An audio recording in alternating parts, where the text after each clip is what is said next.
Miscellaneous Prose. By George Meredith. Introduction to W. M.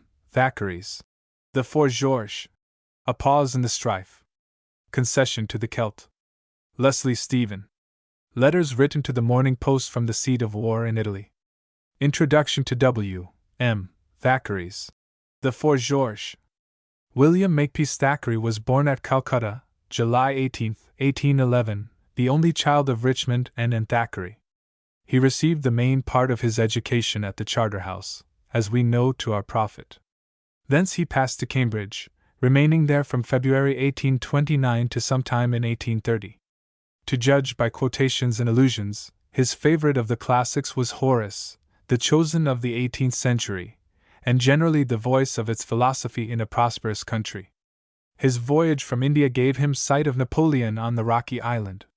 In his young manhood he made his bow reverentially to Goethe of Weimar, which did not check his hand from setting its mark on the sickliness of Werther.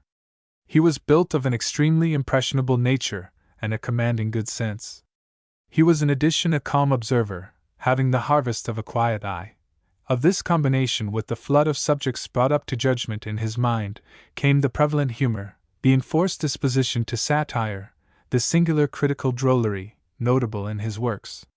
His parodies, even those pushed to burlesque, are an expression of criticism and are more effective than the serious method, while they rarely overstep the line of justness. The novels by eminent hands do not pervert the originals, they exaggerate. Sighs and Abbé, now a ferocious life guardsman, stretches the face of the rollicking Irish novelist without disfeaturing him, and the mysterious visitor to the palatial mansion in Holywell Street indicates possibilities in the oriental imagination of the eminent statesman who stooped to conquer fact through fiction. Thackeray's attitude in his great novels is that of the composedly urbane lecturer, on a level with a select audience, assured of interesting, above requirements to excite. The slow movement of the narrative has a grace of style to charm like the dance of the minuet de la cour. It is the limpidity of Addison flavored with salt of a racy vernacular, and such is the verisimilitude and the dialogue that they might seem to be heard from the mouths of living speakers. When in this way the characters of Vanity Fair had come to growth, their author was rightly appreciated as one of the creators in our literature. He took at once the place he will retain. With this great book and with Esmond and the Newcomes, he gave a name eminent, singular, and beloved to English fiction. Charges of cynicism are common against all satirists. Thackeray had to bear with them. The social world he looked at did not show him heroes, only here and there a plain good soul to whom he was affectionate in the unhysterical way of an English father patting a son on the head. He described his world as an accurate observer saw it. He could not be dishonest. Not a page of his books reveals malevolence, or a sneer at humanity. He was driven to the satirical task by the scenes about him. There must be the moralist in the satirist if satire is to strike. The stroke is weakened and art violated when he comes to the front. But he will always be pressing forward, and Thackeray restrained him as much as could be done, in the manner of a good-humored constable. Thackeray may have appeared cynical to the devout by keeping him from a station in the pulpit among congregations of the many convicted sinners. That the moralist would have occupied it, and thundered had he presented us with the fourth of the Georges we see when we read of his rejecting the solicitations of so seductive a personage for the satiric rod. Himself one of the manliest, the kindliest of human creatures, it was the love of his art that exposed him to misinterpretation. He did stout service in his day. If the bad manners he scourged are now lessened to some degree, we pay a debt in remembering that we owe much to him, and if what appears incurable remains with us, a continued reading of his works will at least help to combat it. A Pause in the Strife, 1886. Our Erinyad, or ballad epic of the enfranchisement of the sister island, is closing its first fit for the singer, and with such result as those Englishmen who have some knowledge of their fellows foresaw. There are sufficient reasons why the Tories should always be able to keep together, but let them have the credit of cohesiveness and subordination to control. Though working for their own ends, they won the esteem of their allies, which will count for them in the struggles to follow. Their leaders appear to have seen what has not been distinctly perceptible to the opposite party, that the break-up of the Liberals means the defection of the old Whigs in permanence, heralding the establishment of a powerful force against radicalism, with a capital cry to the country. They have tactical astuteness. If they seem rather too proud of their victory, it is merely because, as becomes them, they do not look ahead. To rejoice in the gaining of a day, without having clear views of the morrow, is puerile enough. Any Tory victory, it may be said, is little more than a pause in the strife, unless when the radical game is played to dish the Whigs, and the Tories are now fast bound down by their incorporation of the latter to abstain from the violent springs and right-about facings of the Derby Disraeli period. They are so heavily weighted by the new combination that their jack-in-the-box, Lord Randolph, will have to stand like an ordinary sentinel on duty, and take the measurement of his natural size. They must, on the supposition of their entry into office, even to satisfy their own constituents, produce a scheme. Their majority in the House will command it. To this extent, then, Mr. Gladstone has not been defeated. The question set on fire by him will never be extinguished until the combustible matter has gone to ashes. But personally he meets a sharp rebuff. The Tories may well raise hurrahs over that. Radicals have to admit it, and point to the grounds of it. Between a man's enemies and his friends there comes out a rough painting of his character, not without a resemblance to the final summary, albeit wanting in the justly delicate historical touch to particular features. On the one side he is abused as the one-man power, lauded on the other for his marvelous intuition of the popular will. One can believe that he scarcely wishes to march dictatorially, and full surely his Egyptian policy was from step to step a misreading of the will of the English people. He went forth on this campaign, with the finger of Egypt not ineffectively leveled against him a second time. Nevertheless, he does read his English. He has, too, the fatal tendency to the bringing forth of bills in the manner of Jove big with Minerva. He perceived the necessity, and the issue of the necessity, clearly defined what must come, and with a higher motive than the vanity with which his enemies charge him, though not with such high counsel as wisdom at his ear, fell to work on it alone, produced the whole bill alone, and then handed it to his cabinet to digest. Too much in love with the thing he had laid and incubated to permit of any serious dismemberment of its frame. Hence the disruption. He worked for the future, produced a bill for the future, and is wrecked in the present. Probably he can work in no other way than from the impulse of his enthusiasm, solitarily. It is a way of making men overweeningly in love with their creations. The consequence is likely to be that Ireland will get her full measure of justice to appease her cravings earlier than she would have had as much from the united Liberal cabinet, but at a cost both to her and to England. Meanwhile we are to have a House of Commons incapable of conducting public business. The tradesmen to whom the Times addressed pathetic condolences on the loss of their season will lose more than one, and we shall be made sensible that we have an enemy in our midst, until a people, slow to think, have taken counsel of their native generosity to put trust in the most generous race on earth. Concession to the Celt, 1886. Things are quiet outside an anthill until the stick has been thrust into it. Mr. Gladstone's bill for helping to the wiser government of Ireland has brought forth our busy citizens on the top rubble in traversing counter-swarms, and whatever may be said against a bill that deals roughly with many sensitive interests, one asks whether anything less violently impressive would have roused industrious England to take this question at last into the mind, as a matter for settlement. The Liberal leader has driven it home, and wantonly, in the way of a pedestrian demagogue, some think, certainly to the discomposure of the comfortable and the myopically busy, who prefer to live on with a disease in the frame rather than at all be stirred. They can, we see, pronounce a positive electoral negative, yet even they, after the 80-and-odd years of our domestic perplexity, in the presence of the 80-and-odd members pledged for Home Rule, have been moved to excited inquiries regarding measures, short of the obnoxious bill. How much we suffer from sniffing the vain incense of that word practical, is contempt of provision. Many of the measures now being proposed responsively to the fretful cry for them, as a better alternative to correction by force of arms, are sound and just. 10 years back, or at a more recent period before Mr. Parnell's triumph in the number of his followers, they would have formed a basis for the appeasement of the troubled land. The institution of county boards, the abolition of the detested castle, something like the establishment of a royal residence in Dublin, would have begun the work well. Materially and sentimentally, they were the right steps to take. They are now proposed too late. They are regarded as petty concessions, insufficient and vexatious. The lower and the higher elements in the population are fused by the enthusiasm of men who find themselves marching in full body on a road, under a flag, at the heels of a trusted leader, and they will no longer be fed with sops. Petty concessions are signs of weakness to the unsatisfied. They prick an appetite, they do not close breaches. If our object is, as we hear it said, to appease the Irish, we shall have to give them the Parliament their leader demands. It might once have been much less. It may be worried into a raving, perhaps a desperate wrestling, for still more. Nations pay sibylline prices for want of forethought. Mr. Parnell's terms are embodied in Mr. Gladstone's bill, to which he and his band have subscribed.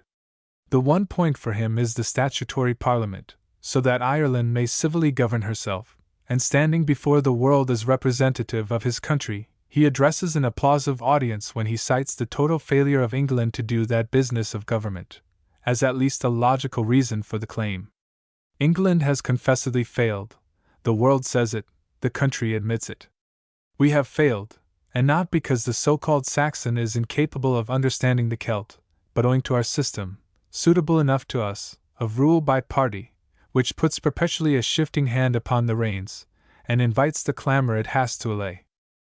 The Irish, the English too in some degree, have been taught that roaring, in its various forms, is the trick to open the ears of ministers. We have encouraged by irritating them to practice it, until it has become a habit, an hereditary profession with them. Ministers in turn have defensively adopted the arts of beguilement, varied by an exercise of the police. We grew accustomed to periods of Irish fever.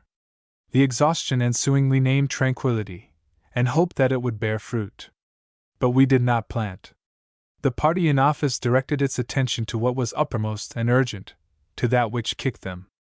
Although we were living, by common consent, with a disease in the frame, eruptive at intervals, a national disfigurement always a danger, the ministerial idea of arresting it for the purpose of healing was confined, before the passing of Mr. Gladstone's well-meant Land Bill, to the occasional dispatch of commissions, and in fine, we behold through history the Irish malady treated as a form of British constitutional gout. Parliament touched on the Irish only when the Irish were active as a virus. Our later alternations of cajolery and repression bear painful resemblance to the nervous fit of rickety riders compounding with their destinations that they may keep their seats. The cajolery was foolish, if an end was in view, the repression inefficient. To repress efficiently we have to stifle a conscience accusing us of old injustice, and forget that we are sworn to freedom. The cries that we have been hearing for Cromwell, or for Bismarck, prove the existence of an impatient faction in our midst fitter to wear the collars of those masters whom they invoke than to drop a vote into the ballot box. As for the prominent politicians who have displaced their rivals partly on the strength of an implied approbation of those cries, we shall see how they illumine the counsels of a governing people. They are wiser than the barking dogs. Cromwell and Bismarck are great names, but the harrying of Ireland did not settle it, and to Germanize a Posen and call it peace will find echo only in the German tongue. Posen is the error of a mastermind too much given to hammer at obstacles. He has, however, the hammer. Can it be imagined in English hands? The braver exemplar for grappling with monstrous political tasks is Cavour, and he would not have hinted at the iron method or the bayonet for a pacification. Cavour challenged debate. He had faith in the active intellect, and that is the thing to be prayed for by statesmen who would register permanent successes. The Irish, it is true, do not conduct an argument coolly. Mr. Parnell and his 85 have not met the Conservative leader and his following in the Commons with the gravity of Platonic disputants. But they have a logical position, equivalent to the best of arguments. They are representatives, they would say, of a country admittedly ill-governed by us, and they have accepted the bill of the defeated minister as final. Its provisions are their terms of peace. They offer in return for that boon to take the burden we have groaned under off our hands. If we answer that we think them insincere, we accuse these thrice accredited representatives of the Irish people of being hypocrites and crafty conspirators, and numbers in England, affected by the weapons they have used to get to their present strength, do think it, forgetful that our obtuseness to their constant appeals forced them into the extremer shifts of agitation. Yet it will hardly be denied that these men love Ireland, and they have not shown themselves by their acts to be insane. To suppose them conspiring for separation indicates a suspicion that they have either hearts nor heads. For Ireland, separation is immediate ruin. It would prove a very short sail for these conspirators before the ship went down. The vital necessity of the union for both countries, obviously for the weaker of the two, is known to them, and unless we resume our exasperation of the wild fellow the Celt can be made by such a process, we have not rational grounds for treating him, or treating with him, as a bedlamite. He has besides his passions shrewd sense, and his passions may be rightly directed by benevolent attraction. This is language derided by the victorious enemy. It speaks nevertheless what the world, and even troubled America, thinks of the Irish Celt. More of it now on our side of the Channel would be serviceable. The notion that he hates the English comes of his fevered chafing against the harness of England, and when subject to his fevers, he is unrestrained in his cries and deeds. That pertains to the nature of him. Of course, if we have no belief in the virtues of friendliness and confidence, none in regard to the Irishman, we show him his footing, and we challenge the issue. For the sole alternative is distinct antagonism, a form of war. Mr. Gladstone's bill has brought us to that definite line. Ireland having given her adhesion to it, swearing that she does so in good faith, and will not accept a smaller quantity, peace is only to be had by our placing trust in the Irish. We trust them, or we crush them. Intermediate ways are but the prosecution of our ugly flounderings in bogland, and dubious as we see the choice on either side, a decisive step to right or left will not show us to the world so bemired, to ourselves so miserably inefficient, as we appear in the session of a new Parliament. With his 85, apart from external operations lawful or not, Mr. Parnell can act as a sort of lumbricus in the House. Let journalists watch and chronicle events. If Mr. Gladstone has humor, they will yet note a peculiar smile on his closed mouth from time to time when the alien body within the House, from which, for the sake of its dignity and ability to conduct its affairs, he would have relieved it till the day of a warmer intelligence between Irish and English, paralyzes our machinery business. An ably handled coherent body in the midst of the liquid groups will make it felt that Ireland is a nation, naturally dependent though she must be. We have to do with forces in politics, and the great majority of the Irish nationalists in Ireland has made them a force. No doubt Mr. Matthew Arnold is correct in his apprehensions of the dangers we may fear from a Dublin House of Commons. The declarations in novel or ultra theories might almost be written down beforehand. I should, for my part, anticipate a greater danger in the familiar attitude of the English metropolitan press and public toward an experiment they dislike and incline to dread, the cynical comments, the quotations between inverted commas, the commiserating shrug, cold irony, raw banter, growl of menace, sharp snap, rounds of laughter. Frenchmen of the young republic, not presently appreciated as offensive, have had some of these careless trifles translated for them, and have been stung. We favor Germany with them now and then, before Germany became the first power in Europe. Before America had displayed herself as greatest among the giants that do not go to pieces, she had, as Americans forgivingly remember, without mentioning, a series of flicks of the whip. It is well to learn manners without having them imposed on us. There are various ways for tripping the experiment. Nevertheless, when the experiment is tried, considering that our welfare is involved in its not failing, as we have failed, we should prepare to start it cordially assist it. Thoughtful political minds regard the measure as a backward step, yet conceiving but a prospect that a measure accepted by Home Rulers will possibly enable the Irish and English to step together, it seems better worth the venture than to pursue a course of prospectless discord. Whatever we do or abstain from doing has now its evident dangers, and this being imminent may appear the larger of them. But if a weighing of the conditions dictates it, and conscience approves, the wiser proceeding is to make trial of the untried. Our outlook was preternaturally black, with enormous increase of dangers when the originator of our species venturesomely arose from the posture of the cotter-pats. We consider that we have not lost by his temerity. In states of dubitation under impelling elements, the instinct pointing to courageous action is, besides the manlier, conjecturably the right one. Leslie Stephen, 1904. When that noble body of scholarly and cheerful pedestrians, the Sunday tramps, were on the march, with Leslie Stephen to lead them, there was conversation which would have made the presence of a shorthand writer a benefaction to the country. A pause to it came at the examination of the leader's watch and ordnance map under the western sun, and void was given for the strike across country to catch the tail of a train offering dinner in London, at the cost of a run through hedges, over ditches and fellows, past proclamation against trespassers, under suspicion of being taken for more serious depredators in flight. The chief of the tramps had a wonderful calculating eye in the observation of distances and the nature of the land, as he proved by his discovery of untried passes in the higher Alps, and he had no mercy for pursy followers. I have often said of this lifelong student and philosophical head that he had in him the making of a great military captain. He would not have been opposed to the profession of arms if he had been captured early for the service, notwithstanding his abomination of bloodshed. He had a high, calm courage, was unperturbed in a dubious position, and would confidently take the way out of it which he conceived to be the better. We have not to deplore that he was diverted from the ways of a soldier, though England, as the country has been learning of late, cannot boast of many in uniform who have capacity for leadership. His work in literature will be reviewed by his lieutenant of tramps, one of the ablest of writers, Frederick W. Maitland. The memory of it remains with us, as being the profoundest and the most sober criticism we have had in our time. The only sting in it was an inoffensive humorous irony that now and then stole out for a roll-over, like a furry cub, or the occasional ripple on a lake in gray weather. We have nothing left that is like it.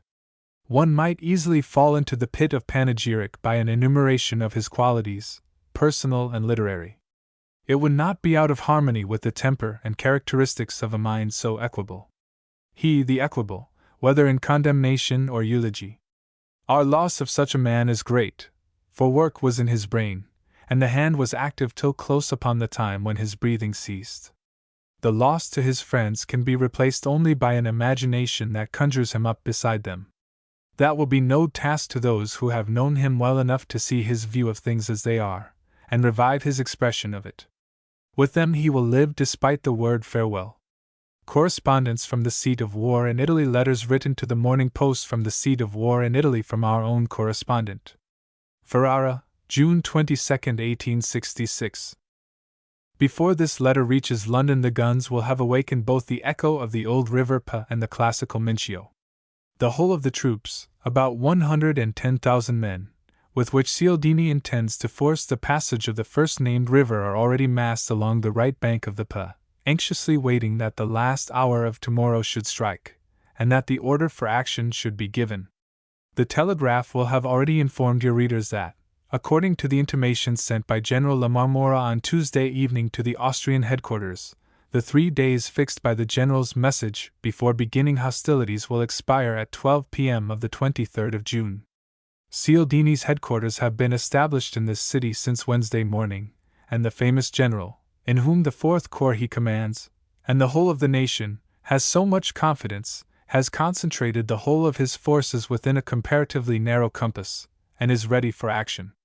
I believe therefore that by tomorrow the right bank of the Po will be connected with the mainland of the Pole Sign by several pontoon bridges, which will enable Cialdini's corps d'armée to cross the river, and, as everybody here hopes, to cross it in spite of any defense the Austrians may make.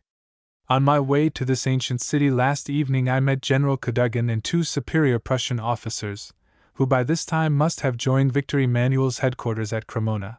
If not, they have been by this time transferred elsewhere, more on the front, towards the line of the Mincio, on which, according to appearance, the 1st, 2nd, and 3rd Italian Corps d'Armée seem destined to operate. The English general and the 2 Prussian officers above mentioned are to follow the King's staff, the first as English commissioner, the superior in rank of the 2 others in the same capacity. I have been told here that, before leaving Bologna, Cialdini held a general council of the commanders of the 7 divisions of which his powerful corps d'armée is formed, and that he told them that, in spite of the forces the enemy has massed on the left bank of the Pa, between the point which faces Stellata and Rovigo, the river must be crossed by his troops, whatever might be the sacrifice this important operation requires. Cialdini is a man who knows how to keep his word, and for this reason, I have no doubt he will do what he has already made up his mind to accomplish. I am therefore confident that before 2 or 3 days have elapsed, these 110,000 Italian troops, or a great part of them, will have trod, for the Italians, the sacred land of Venetia. Once the river crossed by Cialdini's corps d'armée, he will boldly enter the Pole Sign and make himself master of the road which leads by Rovigo towards Este and Padua. A glance at the map will show your readers how, at about 20 or 30 miles from the first mentioned town, a chain of hills, called the Colli Euganei, stretches itself from the last spur of the Julian Alps, in the vicinity of Vicenza, gently sloping down towards the sea. As this line affords good positions for contesting the advance of an army crossing the Lago Scuro, or at any other point not far from it, it is to be supposed that the Austrians will make a stand there, and I should not be surprised at all that Cialdini's first battle, if accepted by the enemy, should take place within that comparatively narrow ground which is within Montagnana, Este, Terradura, Abano, and Padua. It is impossible to suppose that Cialdini's corps d'armée, being so large, is destined to cross the Po only at one point of the river below its course. It is extremely likely that part of it should cross it at some point above, between Revere and Stellata, where the river is in 2 or 3 instances only 450 meters wide. Were the Italian general to be successful, protected as he will be by the tremendous fire of the powerful artillery he disposes of, in these twofold operations, the Austrians defending the line of the Colli Euganei could be easily outflanked by the Italian troops, who would have crossed the river below Lago Scuro. Of course, these are mere suppositions, for nobody, as you may imagine, except the king, Cialdini himself, La Marmora, Petiti, and Menabrea, is acquainted with the plan of the forthcoming campaign. There was a rumor at Cialdini's headquarters today that the Austrians had gathered in great numbers in the Pole Sign, and especially at Rovigo, a small town which they have strongly fortified of late, with an apparent design to oppose the crossing of the Po, were Cialdini to attempt it at or near Lago Scuro. There are about Rovigo large tracts of marshes and fields cut by ditches and brooks, which, though owing to the dryness of the season, they cannot be, as it was generally believed 2 weeks ago, easily inundated, yet might well aid the operations the Austrians may undertake in order to check the advance of the Italian Fourth Corps d'Armée. The resistance to the undertaking of Cialdini may be, on the part of the Austrians, very stout, but I am almost certain that it will be overcome by the ardor of Italian troops, and by the skill of their illustrious leader. As I told you above, the declaration of war was handed over to an Austrian major for transmission to Count Stankowic, the Austrian governor of Mantua, on the evening of the 19th, by Colonel Bariola, sous-chef of the General Staff, who was accompanied by the Duke Luigi of Sant'Arpino, the husband of the amiable widow of Lord Berghirsch. The Duke is the eldest son of Prince San Teodoro, one of the wealthiest noblemen of Naples. In spite of his high position and of his family ties, the Duke of Sant'Arpino, who is well known in London fashionable society, entered as a volunteer in the Italian army, and was appointed orderly officer to General La Marmora. The choice of such a gentleman for the mission I am speaking of was apparently made with intention, in order to show the Austrians that the Neapolitan nobility is as much interested in the national movement as the middle and lower classes of the kingdom, once so fearfully misruled by the Bourbons. The Duke of Sant'Arpino is not the only Neapolitan nobleman who has enlisted in the Italian army since the war with Austria broke out. In order to show you the importance which must be given to this pronunciamiento of the Neapolitan noblemen, allow me to give you here a short list of the names of those of them who have enlisted as private soldiers in the cavalry regiments of the regular army: the Duke of Policastro, the Count of Savignano Guevara, the eldest son of the Duke of Bovino, the Duke d'Ozia d'Angri, who had emigrated in 1860, and returned to Naples 6 months ago, Marquis Rivadebrau Serra, Marquis Piscicelli, whose family had left Naples in 1860 out of devotion to Francis II, 2 Caracciolo's, of the historical family from which sprung the unfortunate Neapolitan admiral of this name, whose head Lord Nelson would have done better not to have sacrificed to the cruelty of Queen Caroline, Prince Carini, the representative of an illustrious family of Sicily, a nephew of the Marquis del Vasto, and Pescara, a descendant of that great general of Charles V., to whom the proud Francis I. of France was obliged to surrender and give up his sword at the Battle of Pavia.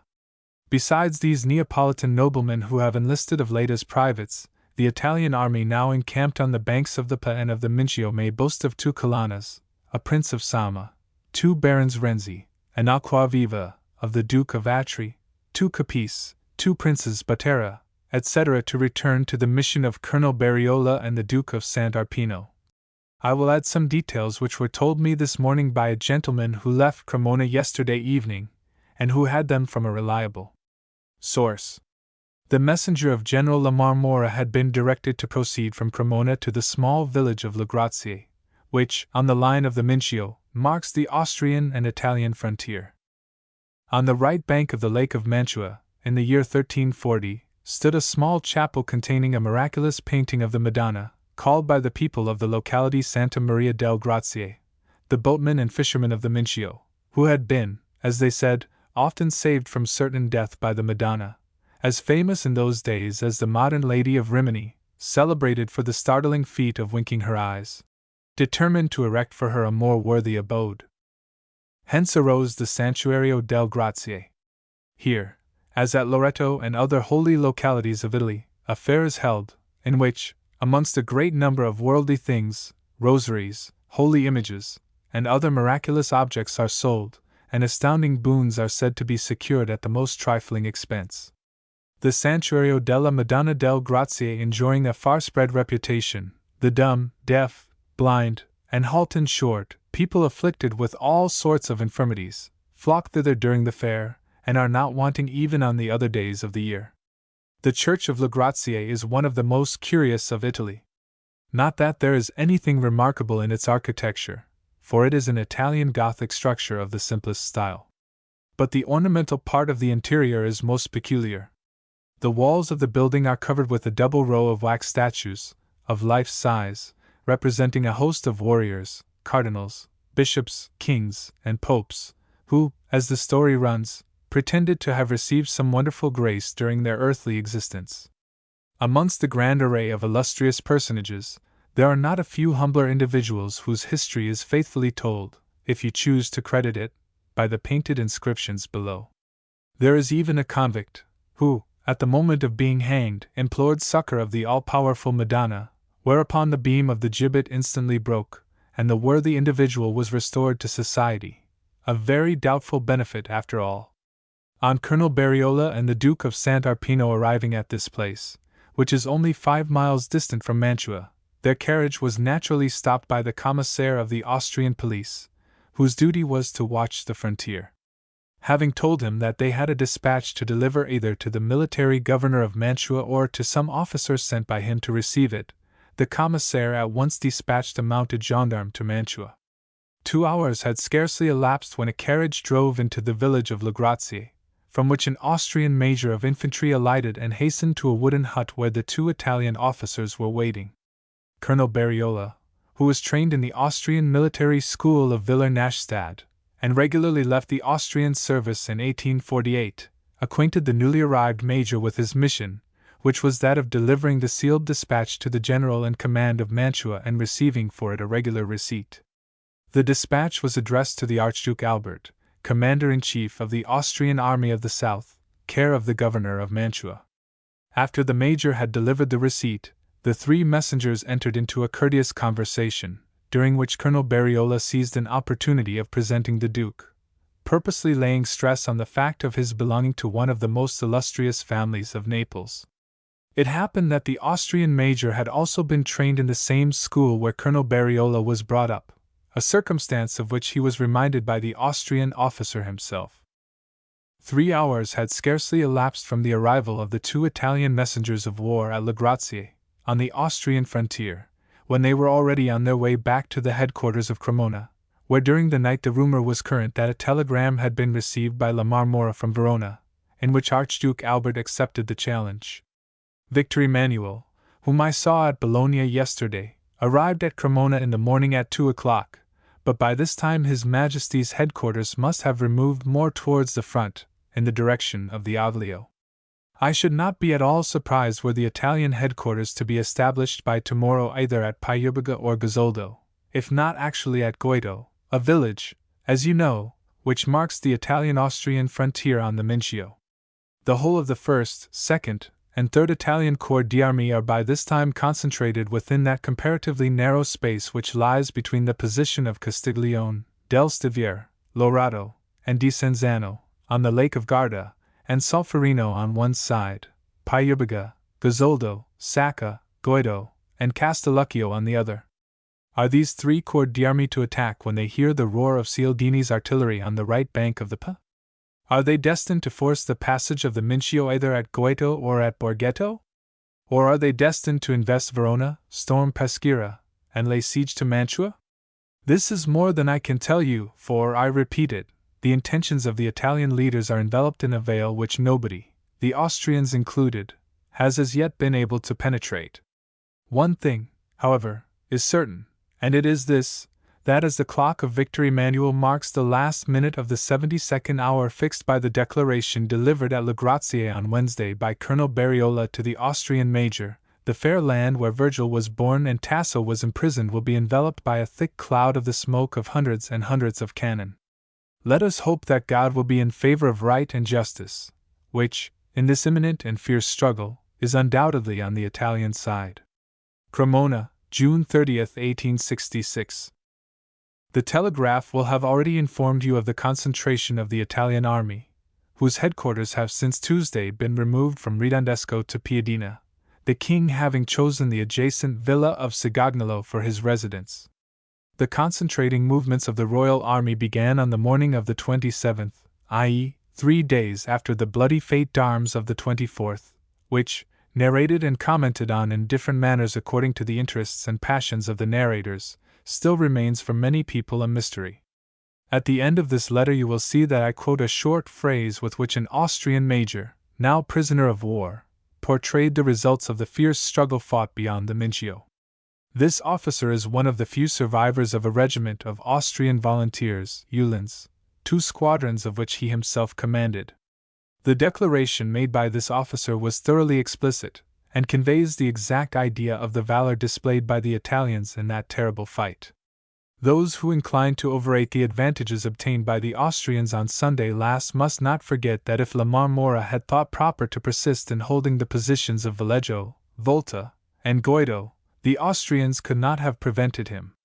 It seems the Austrian general-in-chief shared this opinion, for, after his army had carried with terrible sacrifices the positions of Monte Vento and Costazza, it did not appear, nor indeed did the Austrians then give any signs, that they intended to adopt a more active system of warfare.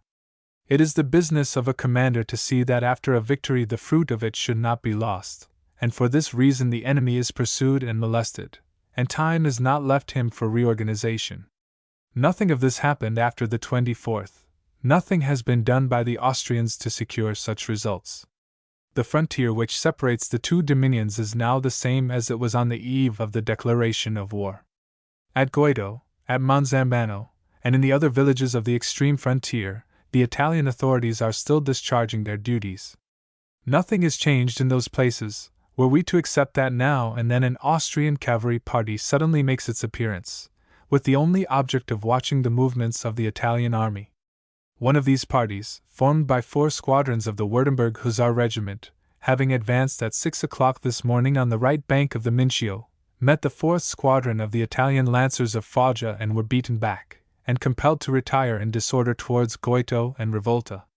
In this unequal encounter the Italian Lancers distinguished themselves very much, made some Austrian hussars prisoners, and killed a few more, amongst whom was an officer. The same state of thing prevails at Rivitella, a small village on the shores of the Lake of Garda, about 4 miles distant from the most advanced fortifications of Peschiera. There, as elsewhere, some Austrian parties advanced with the object of watching the movements of the Garibaldians, who occupy the hilly ground, which from Castiglione, Isuta, and Castelvenzego stretches to Lonato, Salo, and Desenzano, and to the mountain passes of Caffaro. In the last named place the Garibaldians came to blows with the Austrians on the morning of the 28th, and the former got the best of the fray.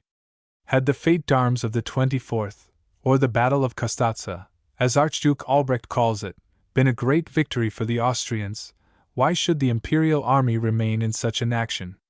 The only conclusion we must come to is simply this, that the Austrian losses have been such as to induce the commander-in-chief of the army to act prudently on the defensive. We are now informed that the charges of cavalry which the Austrian lancers and the Hungarian hussars had to sustain near Villafranca on the 24th with the Italian horsemen of the Aorta and Alessandria regiments have been so fatal to the former that a whole division of the Kaiser cavalry must be reorganized before it can be brought into the field main. The regiment of Haller hussars and 2 of volunteer Uhlans were almost destroyed in that terrible charge. To give you an idea of this cavalry encounter, it is sufficient to say that Colonel Vandoni, at the head of the Aorta regiment he commands, charged 14 times during the short period of 4 hours. The volunteer Uhlans of the Kaiser regiment had already given up the idea of breaking through the square formed by the battalion, in the center of which stood Prince Humbert of Savoy, when they were suddenly charged and literally cut to pieces by the Alessandria light cavalry, in spite of the long lances they carried. This weapon and the loose uniform they wear makes them resemble the Cossacks of the Don. There is one circumstance, which, if I am not mistaken, has not as yet been published by the newspapers, and it is this. There was a fight on the 25th on a place at the north of Roverbella, between the Italian regiment of Navarra cavalry and a regiment of Hungarian hussars, whose name is not known. This regiment was so thoroughly routed by the Italians that it was pursued as far as Villafranca, and had 2 squadrons put hors de combat, whilst the Navarra regiment only lost 24 mounted men. I think it right to mention this, for it proves that, the day after the bloody affair of the 24th, the Italian army had still a regiment of cavalry operating at Villafranca, a village which lay at a distance of 15 kilometers from the Italian frontier. A report, which is much accredited here, explains how the Italian army did not derive the advantages it might have derived from the action of the 24th. It appears that the orders issued from the Italian headquarters during the previous night, and especially the verbal instructions given by Lamar Mora and Petiti to the staff officers of the different army corps, were either forgotten or misunderstood by those officers. Those sent to Durando, the commander of the First Corps, seem to have been as follows: that he should have marched in the direction of Castelnuovo, without, however, taking part in the action. Durando, it is generally stated, had strictly adhered to the orders sent from the headquarters, but it seems that General Sorel understood them too literally. Having been ordered to march on Castelnuovo, and finding the village strongly held by the Austrians, who received his division with a tremendous fire, he at once engaged in the action instead of falling back on the reserve of the First Corps and waiting new instructions. If such was really the case, it is evident that Sorel thought that the order to march which he had received implied that he was to attack and get possession of Castelnuovo, had this village, as it really was, already been occupied by the enemy. In mentioning this fact I feel bound to observe that I write it under the most complete reserve, for I should be sorry indeed to charge General Sorel with having misunderstood such an important order. I see that one of your leading contemporaries believes that it would be impossible for the King or Lamar Mora to say what result they expected from their ill-conceived and worse executed attempt. The result they expected is, I think, clear enough. They wanted to break through the quadrilateral and make their junction with Cialdini, who was ready to cross the Po during the night of the 24th. That the attempt was ill-conceived and worse executed, neither your contemporary nor the public at large has, for the present, the right to conclude, for no one knows as yet but imperfectly the details of the terrible fight. What is certain, however, is that General Durando, perceiving that the Sorel division was lost, did all that he could to help it. Failing in this, he turned to his 2 aides-de-camp and coolly said to them, "Now, gentlemen, it is time for you to retire, for I have a duty to perform which is a strictly personal one, the duty of dying." On saying these words he galloped to the front and placed himself at about 20 paces from a battalion of Austrian sharpshooters which were ascending the hill. In less than 5 minutes his horse was killed under him, and he was wounded in the right hand. I scarcely need add that his aides-de-camp did not flinch from sharing Durando's fate.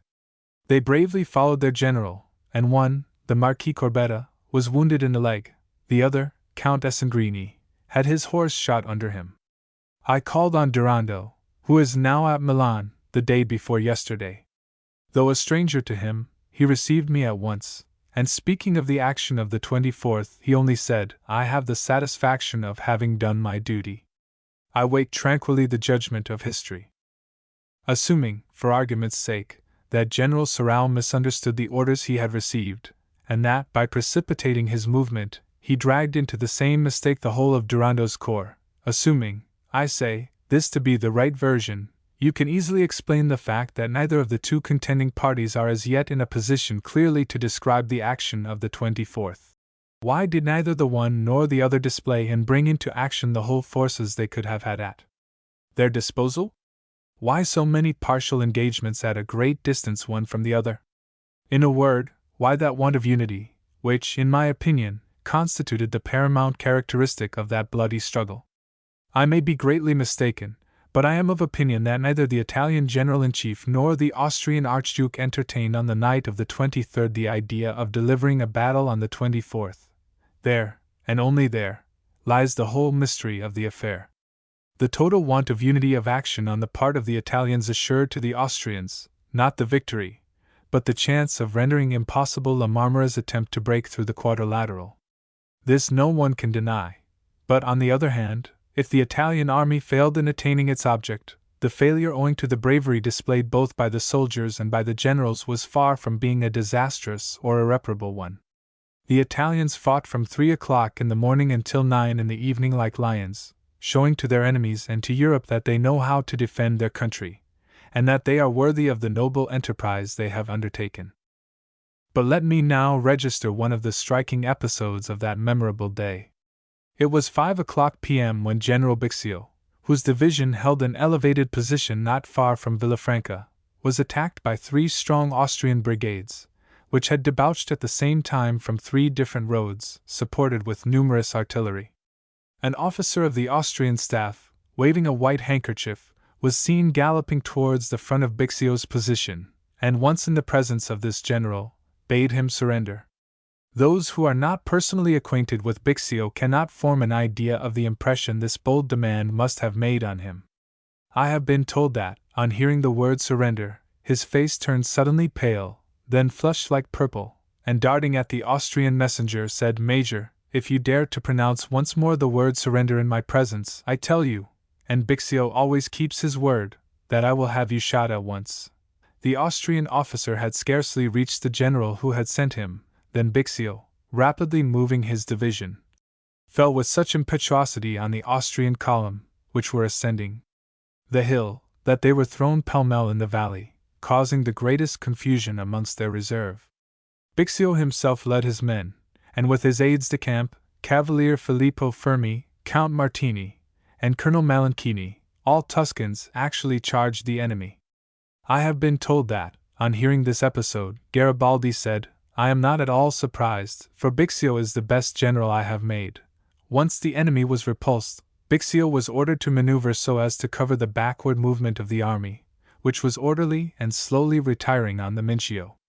Assisted by the cooperation of the heavy cavalry, commanded by General Count de Sanez, Bixio covered the retreat, and during the night occupied Goito, a position which he held till the evening of the 27th. In consequence of the concentrating movement of the Italian army which I have mentioned at the beginning of this letter, the 4th Army Corps, Cialdini's, still holds the line of the Pa. If I am rightly informed, the decree for the formation of the 4th Army Corps was signed by the King yesterday. This corps is that of Garibaldi, and is about 40,000 strong. An officer who has just returned from Milan told me this morning that he had had an opportunity of speaking with the Austrian prisoners sent from Milan to the fortress of Finistrel in Piedmont. Amongst them was an officer of a Uhlan regiment, who had all the appearance of belonging to some aristocratic family of Austrian Poland. Having been asked if he thought Austria had really gained the battle on the 24th, he answered, "I do not know if the illusions of the Austrian army go so far as to induce it to believe it has obtained a victory. I do not believe it. He who loves Austria cannot, however, wish she should obtain such victories, for they are the victories of Paris. There is at Verona some element in the Austrian councils of war which we don't understand, but which gives to their operations in this present phase of the campaign just as uncertain and as vacillating a character as it possessed during the campaign of 1859. On Friday they are still beyond the Mincio, and on Saturday their small fleet on the Lake of Garda steams up to Desenzano, and opens fire against this defenseless city and her railway station, whilst 2 battalions of Tyrolese sharpshooters occupy the building. On Sunday they retire, but early yesterday they cross the Mincio, at Goito and Monzambano, and begin to throw 2 bridges over the same river, between the last named place and the mills of Volta. At the same time they erect batteries at Goito, Torreon, and Vallejo, pushing their reconnoitering parties of hussars as far as Medol, Castiglione del Stiviere, and Montecaira, this last named place being only at a distance of 20 miles from Brescia. Before this news reached me here this morning I was rather inclined to believe that they were playing at hide and seek, in the hope that the leaders of the Italian army should be tempted by the game and repeat, for the second time, the too hasty attack on the Quadrilateral. This news, which I have from a reliable source, has, however, changed my former opinion, and I begin to believe that the Austrian Archduke has really made up his mind to come out from the strongholds of the Quadrilateral, and intends actually to begin war on the very battlefields where his imperial cousin was beaten on the June 24, 1859. It may be that the partial disasters sustained by Benedek in Germany have determined the Austrian government to order a more active system of war against Italy, or, as is generally believed here, that the organization of the commissariat was not perfect enough with the army Archduke Albert commands to afford a more active and offensive action. Be that as it may, the fact is that the news received here from several parts of Upper Lombardy seems to indicate, on the part of the Austrians, the intention of attacking their adversaries. Yesterday, whilst the peaceable village of Gozzoldo, 5 Italian miles from Goito, was still buried in the silence of night, it was occupied by 400 hussars, to the great consternation of the people who were roused from their sleep by the galloping of their unexpected visitors. The sindaco, or mayor of the village, who is the chemist of the place, was, I hear, forcibly taken from his house and compelled to escort the Austrians on the road leading to Payubiga and Ridondesco. This worthy magistrate, who was not apparently endowed with sufficient courage to make at least half a hero, was so much frightened that he was taken ill, and still is in a very precarious condition. These inroads are not always accomplished with impunity, for last night, not far from Ghidizzolo, 2 squadrons of Italian light cavalry, Cavalieri di Luca, if I am rightly informed, at a sudden turn of the road leading from the last named village to Serlongo, found themselves almost face to face with 4 squadrons of Uhlans. The Italians, without numbering their foes, set spurs to their horses and fell like thunder on the Austrians, who, after a fight which lasted more than half an hour, were put to flight, leaving on the ground 15 men hors de combat, besides 12 prisoners. While skirmishing of this kind is going on in the flat ground of Lombardy which lies between the Mincio and the Chiese, a more decisive action has been adopted by the Austrian corps which is quartered in the Italian Tyrol and Valtellina. A few days ago it was generally believed that the mission of this corps was only to oppose Garibaldi should he try to force those Alpine passes. But now we suddenly hear that the Austrians are already masters of Caffaro, Bagolino, Ricomasino, and Tirano, which points they are fortifying. This fact explains the last movements made by Garibaldi towards that direction. But whilst the Austrians are massing their troops on the Tyrolese Alps, the revolution is spreading fast in the more southern mountains of the Friuli and Cadore, thus threatening the flank and rear of their army in Venetia. This revolutionary movement may not have as yet assumed great proportions, but as it is the effect of a plan proposed beforehand, it might become really imposing, more so as the ranks of those Italian patriots are daily swollen by numerous deserters and refractory men of the Venetian regiments of the Austrian army. Although the main body of the Austrians seems to be still concentrated between Peschiera and Verona, I should not wonder if they crossed the Mincio either today or tomorrow, with the object of occupying the heights of Volta, Cavriana, and Solferino, which, both by their position and by the nature of the ground, are in themselves so many fortresses. Supposing that the Italian army should decide for action, and there is every reason to believe that such will be the case, it is not unlikely that, as we had already a second battle at Custazza, we may have a second one at Solferino. That at the Italian headquarters something has been decided upon which may hasten the forward movement of the army, I infer from the fact that the foreign military commissioners at the Italian headquarters, who, after the June 24th had gone to pass the leisure of their camp life at Cremona, have suddenly made their appearance at Torre Malamberti, a villa belonging to the Marquis Aroldi, where La Marmora's staff is quartered. A still more important event is the presence of Baron Ricasoli, whom I met yesterday evening on coming here. The president of the council was coming from Florence, and after stopping a few hours at the villa of Cicognolo, where Victor Emmanuel and the royal household are staying, he drove to Torre Malamberti to confer with General La Marmora and Count Petiti.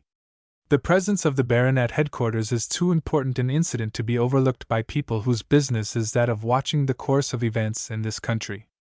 And it should be borne in mind that on his way to headquarters Baron Ricasoli stopped a few hours at Bologna, where he had a long interview with Cialdini.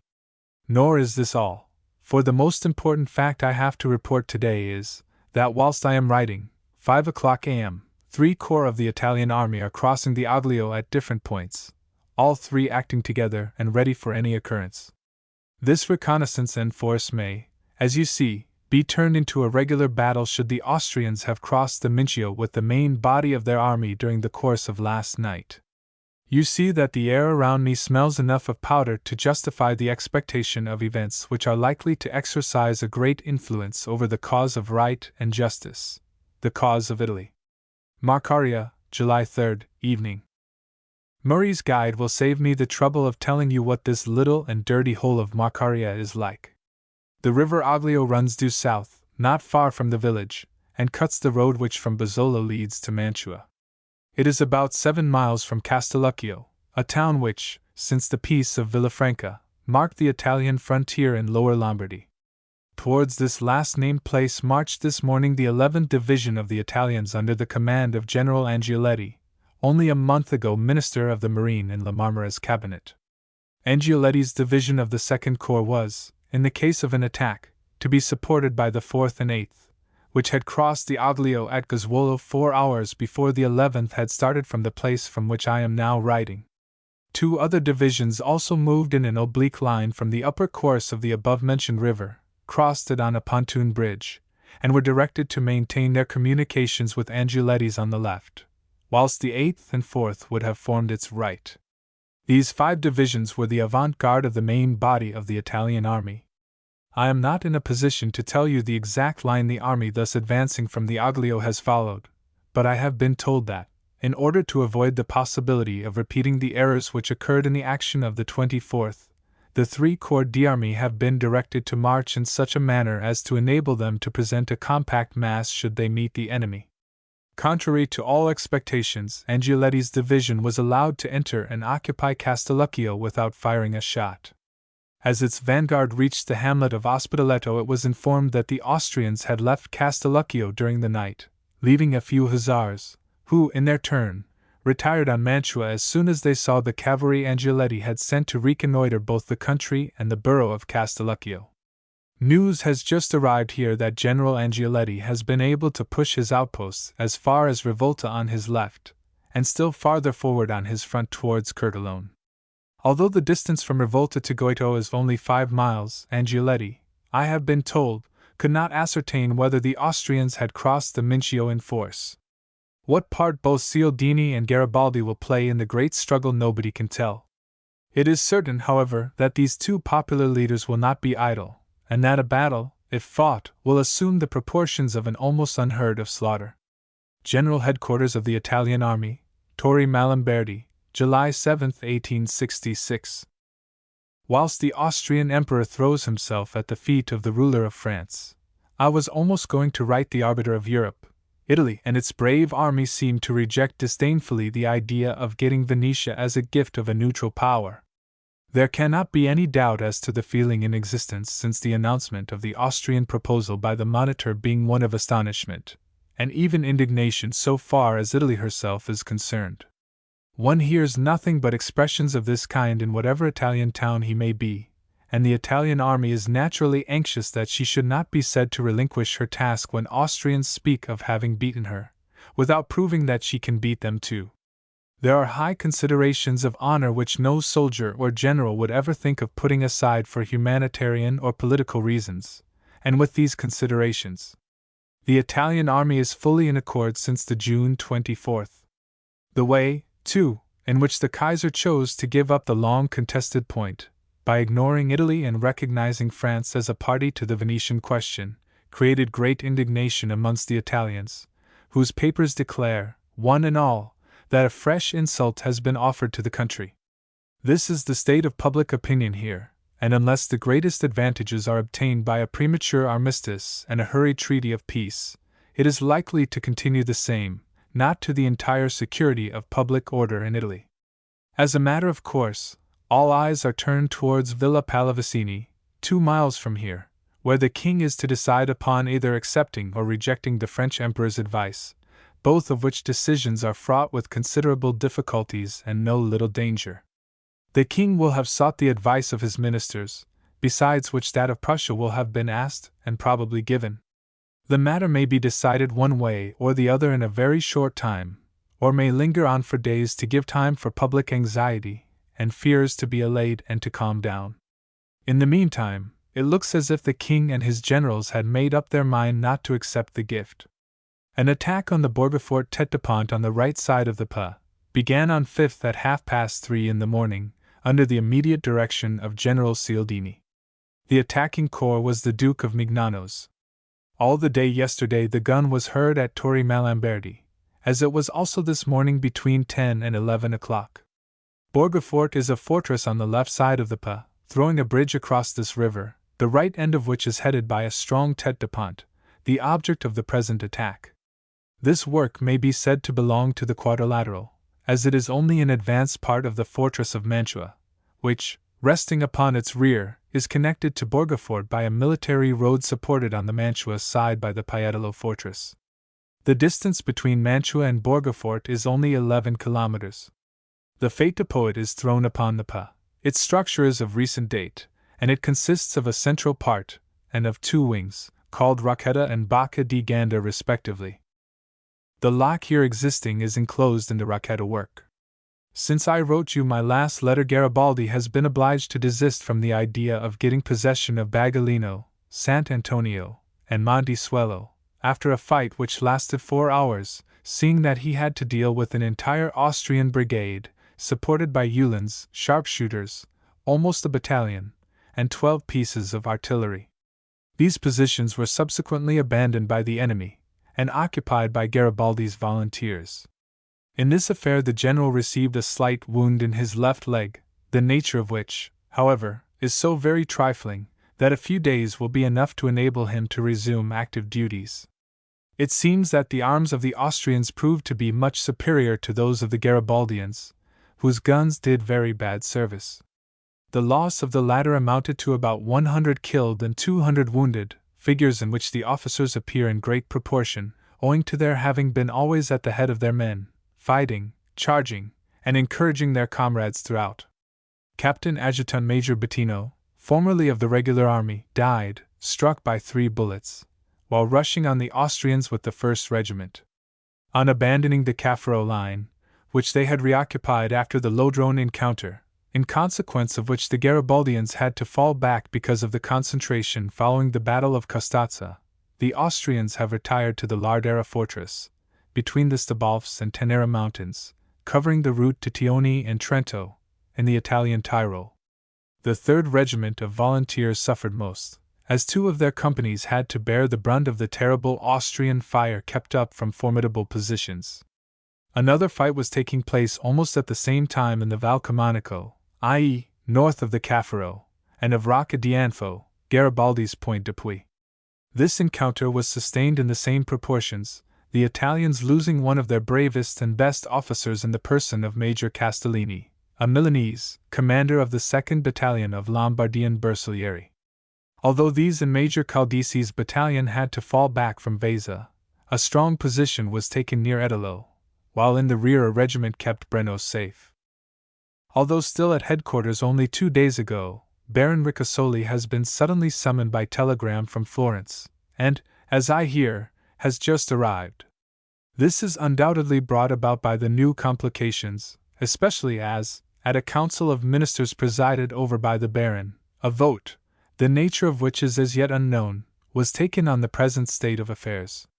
As you know very well, in England, Italy has great confidence in Ricasoli, whose conduct, always far from obsequious to the French Emperor, has pleased the nation. He is thought to be at this moment the right man in the right place, and with the great acquaintance he possesses of Italy and the Italians, and with the cooperation of such an honest man as General La Marmora, Italy may be pronounced safe, both against friends and enemies. From what I saw this morning, coming back from the front, I presume that something, and that something new perhaps, will be attempted tomorrow. So far, the proposed armistice has had no effect upon the dispositions at General Headquarters, and did not stay the cannon's voice. In the middle of rumors, of hopes and fears, Italy's wish to push on with the war has as yet been adhered to by her trusted leaders. Headquarters of the 1st Army Corps, Piadina, July 8, 1866. As I begin writing you, no doubt can be entertained that some movement is not only in contemplation at headquarters, but is actually provided to take place today, and that it will probably prove to be against the Austrian positions at Borgefort, on the left bank of the Pa. Up to this time the tête-de-pôte on the right side of the river had only been attacked by General the Duke of Mignano's guns. It would now, on the contrary, be a matter of cutting the communications between Borgefort and Mantua, by occupying the lower part of the country around the latter fortress, advancing upon the Valley Veronese, and getting round the quadrilateral into Venetia. While, then, waiting for further news to tell us whether this plan has been carried into execution, and whether it will be pursued, mindless of the existence of Mantua and Borgefort on its flanks, one great fact is already ascertained, that the armistice proposed by the Emperor Napoleon has not been accepted, and that the war is to be continued. The Austrians may shut themselves up in their strongholds, or may even be so obliging as to leave the king the uncontested possession of them by retreating in the same line as their opponents advance. The pursuit, if not the struggle, the war, if not the battle, will be carried on by the Italians. At Torre Malamberti, where the general headquarters are, no end of general officers were to be seen yesterday hurrying in all directions. I met the king, Generals Brignon, Gavone, Valfer, and Minabrea within a few minutes of one another, and Prince Amadeus, who has entirely recovered from his wound, had been telegraphed for, and will arrive in Cremona today. No precise information is to be obtained respecting the intentions of the Austrians, but it is to be hoped for the Italian army, and for the credit of its generals, that more will be known about them now than was known on the eve of the famous 24th of June, and on its very morning. The heroism of the Italians on that memorable day surpasses any possible idea that can be formed, as it did also surpass all expectations of the country. Let me relate you a few out of many heroic facts which only come to light when an occasion is had of speaking with those who have been eyewitnesses of them, as they are no object of magnified regimental orders or, as yet, of well-deserved honors. Italian soldiers seem to think that the army only did its duty, and that, wherever Italians may fight, they will always show equal valor and firmness. Captain Biraghi, of Milan, belonging to the general staff, having in the midst of the battle received an order from General La Marmora for General Durando, was proceeding with all possible speed towards the 1st Army Corps, which was slowly retreating before the superior forces of the enemy and before the greatly superior number of his guns, when, while under a perfect shower of grape and canister, he was all of a sudden confronted by an Austrian officer of cavalry who had been lying in wait for the Italian orderly. The Austrian fires his revolver at Biraghi, and wounds him in the arm. Nothing daunted, Biraghi assails him and makes him turn tail, then, following in pursuit, unsaddles him, but has his own horse shot down under him. Biraghi disentangles himself, kills his antagonist, and jumps upon the latter's horse. This, however, is thrown down also in a moment by a cannon ball, so that the gallant captain has to go back on foot, bleeding, and almost unable to walk, talking of heroism, of inimitable endurance, and strength of soul. What do you think of a man who has his arm entirely carried away by a grenade, and yet keeps on his horse, firm as a rock, and still directs his battery until hemorrhage, and hemorrhage alone? strikes him down at last, dead. Such was the case with a Neapolitan, Major Abate, of the artillery, and his name is worth the glory of a whole army, of a whole war, and may only find a fit companion in that of an officer of the 18th Battalion of Bersaglieri, who, dashing at an Austrian flag-bearer, wrenches the standard out of his hands with his left one, has it clean cut away by an Austrian officer standing near, and immediately grapples it with his right, until his own soldiers carry him away with his trophy. Does not this sound like Greek history repeated? Does it not look as if the brave men of old had been born again, and the old facts renewed to tell of Italian heroism? Another Bersagliere, a Tuscan, by name Orlandi Matteo, belonging to that heroic 5th Battalion which fought against entire brigades, regiments, and battalions, losing 11 out of its 16 officers, and about 300 out of its 600 men, Orlandi was wounded already, when, perceiving an Austrian flag, he makes a great effort, dashes at the officer, kills him, takes the flag, and, almost dying, gives it over to his lieutenant. He is now in a ward of the San Domenico Hospital in Brescia, and all who have learned of his bravery will earnestly hope that he may survive to be pointed out as one of the many who covered themselves with fame on that day. If it is sad to read of death encountered in the field by so many a patriotic and brave soldiers, it is sadder still to learn that not a few of them were barbarously killed by the enemy, and killed, too, when they were harmless, for they lay wounded on the ground. The Sicilian colonel, Stilella, a son-in-law of Senator Castagneto, and a courageous man amongst the most courageous of men, was struck in the leg by a bullet, and thrown down from his horse while exciting his men to repulse the Austrians, which in great masses were pressing on his thinned column. Although retreating, the regiment sent some of his men to take him away, but as soon as he had been put on a stretcher, he had to be put down, as 10 or 12 Uhlans were galloping down, obliging the men to hide themselves in a bush. When the Uhlans got near the colonel, and when they had seen him lying down in agony, they all planted their lances in his body. Is not this wanton cruelty, cruelty even unheard of cruelty that no savage possesses? Still these are facts, and no one will ever dare to deny them from Verona and Vienna, for they are known as much as it was known and seen that the Uhlans and many of the Austrian soldiers were drunk when they began fighting, and that alighting from the trains they were provided with their rations and with rum, and that they fought without their haversacks. This is the truth, and nothing beyond it has to the honor of the Italians been asserted, whether to the disgrace or credit of their enemies, so that while denying that they ill-treat Austrian prisoners, they are ready to state that theirs are well treated in Verona, without thinking of slandering and calumniating as the Vienna papers have done. This morning Prince Amadeus arrived in Cremona, where a most spontaneous and hearty reception was given him by the population and the National Guard. He proceeded at once by the shortest way to the headquarters, so that his wish to be again at the front when something should be done has been accomplished. This brave young man, and his worthy brother, Prince Humbert, have won the applause of all Italy, which is justly proud of counting her king and her princes amongst the foremost in the field. I have just learned from a most reliable source that the Austrians have mined the bridge of Borghetto on the Mincio, so that, should it be blown up, the only two, those of Goito and Borghetto, would be destroyed, and the Italians obliged to make provisional ones instead. I also hear that the Venetian towns are without any garrison, and that most probably all the forces are massed on 2 lines, one from Peschiera to Costazza and the other behind the Adige. You will probably know by this time that the garrison of Vienna had on the 3rd been directed to Prague. The news we receive from Prussia is on the whole encouraging, inasmuch as the greatly feared armistice has been repulsed by King William. Some people here think that France will not be too hard upon Italy for keeping her word with her ally, and that the brunt of French anger or disapproval will have to be borne by Prussia. This is the least she can expect, as you know. It is probable that by tomorrow I shall be able to write you more about the Italo-Austrian War of 1866. Gonzaga, July 9, 1866. I write you from a villa, only a mile distant from Gonzaga, belonging to the family of the Counts Arivabene of Mantua.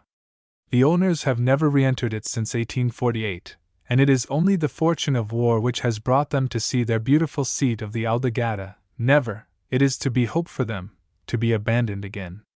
It is, as you see, mutata mobilo, onward have gone, then, the exiled patriots. Onward will go the nation that owns them. The wish of every one who is compelled to remain behind is that the army, that the volunteers, that the fleet, should all cooperate, and that they should, one and all, land on Venetian ground, to seek for a great battle, to give the army back the fame it deserves, and to the country the honor it possesses. The king is called upon to maintain the word nobly given to avenge Navarra, and with it the new Austrian insulting proposal. All it is said is ready. The army has been said to be numerous. If to be numerous and brave means to deserve victory, let the Italian generals prove what Italian soldiers are worthy of. If they will fight, the country will support them with the boldest of resolutions. The country will accept a discussion whenever the government, having dispersed all fears, will proclaim that the war is to be continued till victory is inscribed on Italy's shield. As I am not far from Borgafort, I am able to learn more than the mere cannon's voice can tell me, and so will give you some details of the action against the Tête de Pont, which began, as I told you in one of my former letters, on the 4th. In Borgafort there were about 1,500 Austrians, and on the night from the 5th to the 6th, they kept up from their 4 fortified works a sufficiently well-sustained fire, the object of which was to prevent the enemy from posting his guns. This fire, however, did not cause any damage, and the Italians were able to plant their batteries. Early on the 6th, the firing began all along the line, the Italian 16-pounders having been the first to open fire. The Italian right was commanded by Colonel Matte, the left by Colonel Bangoni, who did excellent work, while the other wing was not so successful. The heaviest guns had not yet arrived owing to one of those incidents always sure to happen when least expected, so that the 40-pounders could not be brought to bear against the forts until later in the day. The damage done to the works was not great for the moment, but still the advantage had been gained of feeling the strength of the enemy's positions and finding the right way to attack them. The artillerymen worked with great vigor, and were only obliged to desist by an unexpected order which arrived about 2 p.m. from General Cialdini. The attack was, however, resumed on the following day, and the condition of the Montejana and Rocetta forts may be pronounced precarious. As a sign of the times, and more especially of the just impatience which prevails in Italy about the general direction of the army movements, it may not be without importance to notice that the Italian press has begun to cry out against the darkness in which everything is enveloped, while the time already passed since the June 24th tells plainly of inaction. It is remarked that the bitter gift made by Austria of the Venetian provinces, and the suspicious offer of mediation by France, ought to have found Italy in greatly different condition, both as regards her political and military position. Italy is, on the contrary, in exactly the same state as when the Archduke Albert telegraphed to Vienna that a great success had been obtained over the Italian army. These are facts, and however strong and worthy of respect may be the reasons, there is no doubt that an extraordinary delay in the resumption of hostilities has occurred, and that at the present moment operations projected are perfectly mysterious. Something is let out from time to time which only serves to make the subsequent absence of news more and more puzzling. For the present the first official relation of the unhappy fight of the June 24th is published, and is accordingly anxiously scanned and closely studied. It is a matter of general remark that no great military knowledge is required to perceive that too great a reliance was placed upon supposed facts, and that the indulgence of speculations and ideas caused the waste of so much precious blood. The prudence characterizing the subsequent moves of the Austrians may have been caused by the effects of their opponents' arrangements, but the Italian commanders ought to have avoided the responsibility of giving the enemy the option to move. It is clear that to men things the utterance of generous and patriotic cries is not sufficient, and that it must be shown that the vigor of the body is not at all surpassed by the vigor of the mind. It is also clear that many lives might have been spared if there had been greater proofs of intelligence on the part of those who directed the movement. The situation is still very serious. Such an armistice as General von Gablenz could humiliate himself enough to ask from the Prussians has been refused, but another which the Emperor of the French has advised them to accept might ultimately become a fact. For Italy, the purely Venetian question could then also be settled, while the Italian, the national question, the question of right and honor which the army prizes so much, would still remain to be solved. Gonzaga, July 12, 1866. Traveling is generally said to be troublesome, but traveling with and through brigades, divisions, and army corps, I can certify to be more so than is usually agreeable. It is not that Italian officers or Italian soldiers are in any way disposed to throw obstacles in your way, but they, unhappily for you, have with them the inevitable cars with the inevitable carmen, both of which are enough to make your blood freeze, though the barometer stands very high. What with their indolence, what with their number, and the dust they made, I really thought they would drive me mad before I should reach Castelmaggiore on my way from Torre Malamberti. I started from the former place at 3 a.m., with beautiful weather, which, true to tradition, accompanied me all through my journey. Passing through San Giovanni in Croce, to which the headquarters of General Pianell had been transferred, I turned to the right in the direction of the Po, and began to have an idea of the wearisome sort of journey which I would have to make up to Castelmaggiore. On both sides of the way some regiments belonging to the rear division were still camped, and as I passed it was most interesting to see how busy they were cooking their rancio, polishing their arms, and making the best of their time. The officers stood leisurely about gazing and staring at me, supposing, as I thought, that I was traveling with some part in the destiny of their country. Here and there some soldiers who had just left the hospitals of Brescia and Milan made their way to their corps and shook hands with their comrades, from whom only illness or the fortune of war had made them part. They seemed glad to see their old tent, their old drum, their old color sergeant, and also the flag they had carried to the battle and had not at any price allowed to be taken. I may state here, en passant, that as many as 6 flags were taken from the enemy in the first part of the day of Custazza, and were subsequently abandoned in the retreat, while of the Italians only one was lost to a regiment for a few minutes, when it was quickly retaken. This fact ought to be sufficient by itself to establish the bravery with which the soldiers fought on the 24th, and the bravery with which they will fight if, as they ardently wish, a new occasion is given to them. As long as I had only met troops, either marching or camping on the road, all went well, but I soon found myself mixed with an interminable line of cars and the like, forming the military and the civil train of the moving army. Then it was that it needed as much patience to keep from jumping out of one's carriage and from chastising the carrottieri, as they would persist in not making room for one, and being as dumb to one's entreaties as a stone. When you had finished with one you had to deal with another, and you find them all as obstinate and as egotistical as they are from one end of the world to the other, whether it be on the Castelmaggiore road or in High Holborn. From time to time things seemed to proceed all right, and you thought yourself free from further trouble, but you soon found out your mistake, as an enormous ammunition car went smack into your path, as one wheel got entangled with another, and as imperturbable Signor Carrottiere evidently took delight at a fresh opportunity for stoppage, inaction, indolence, and sleep. I soon came to the conclusion that Italy would not be free when the Austrians had been driven away, for that another and a more formidable foe, an enemy to society and comfort, to men and horses, to mankind in general, would have still to be beaten, expelled, annihilated, in the shape of the Carrottiere. If you employ him, he robs you 50 times over. If you want him to drive quickly, he is sure to keep the animal from going at all. If, worse than all, you never think of him, or have just been plundered by him, he will not move an inch to oblige you. Surely the cholera is not the only pestilence a country may be visited with, and should Cialdini ever go to Vienna, he might revenge Navarra and the Spielberg by taking with him the carrottieri of the whole army. At last Castelmaggiore hove in sight, and when good fortune and the carmen permitted, I reached it. It was time. No iron-plated Jacob could ever have resisted another 2 miles' journey in such company. At Castelmaggiore I branched off. There were, happily, 2 roads, and not the slightest reason or smallest argument were needed to make me choose that which my cauchemar had not chosen. They were passing the river at Castelmaggiore. I went, of course, for the same purpose, somewhere else. Any place was good enough, so I thought, at least then. New adventures, new miseries awaited me. Some Carrottiere, or other, guessing that I was no friend of his, nor of the whole set of them, had thrown the jadatura on me.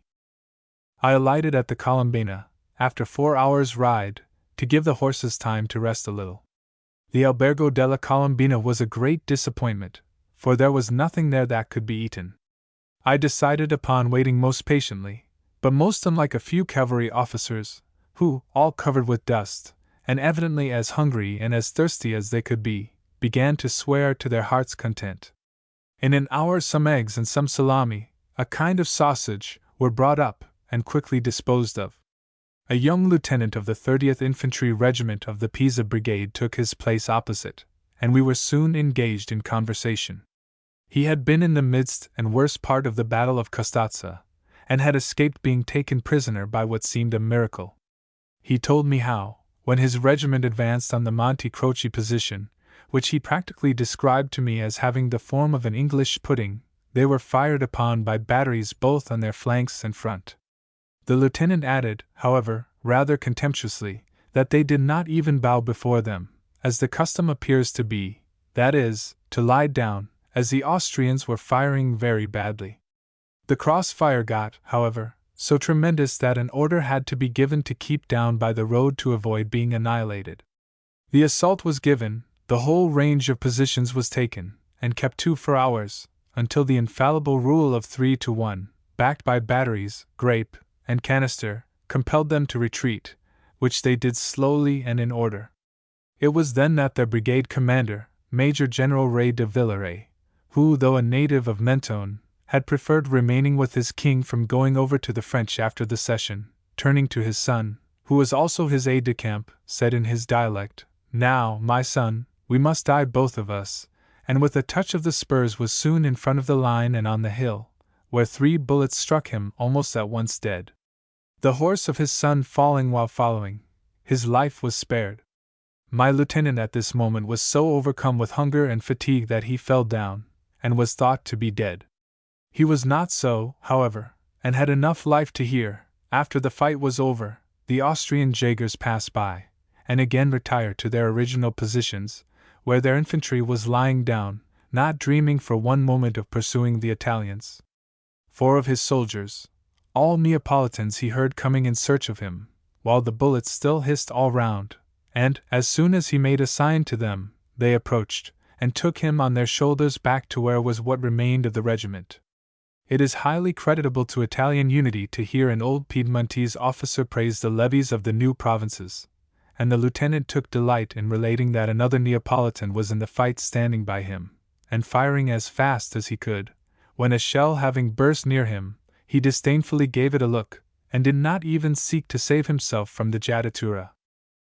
The gallant lieutenant had unfortunately to leave at last, and I was deprived of many an interesting tale and of a brave man's company.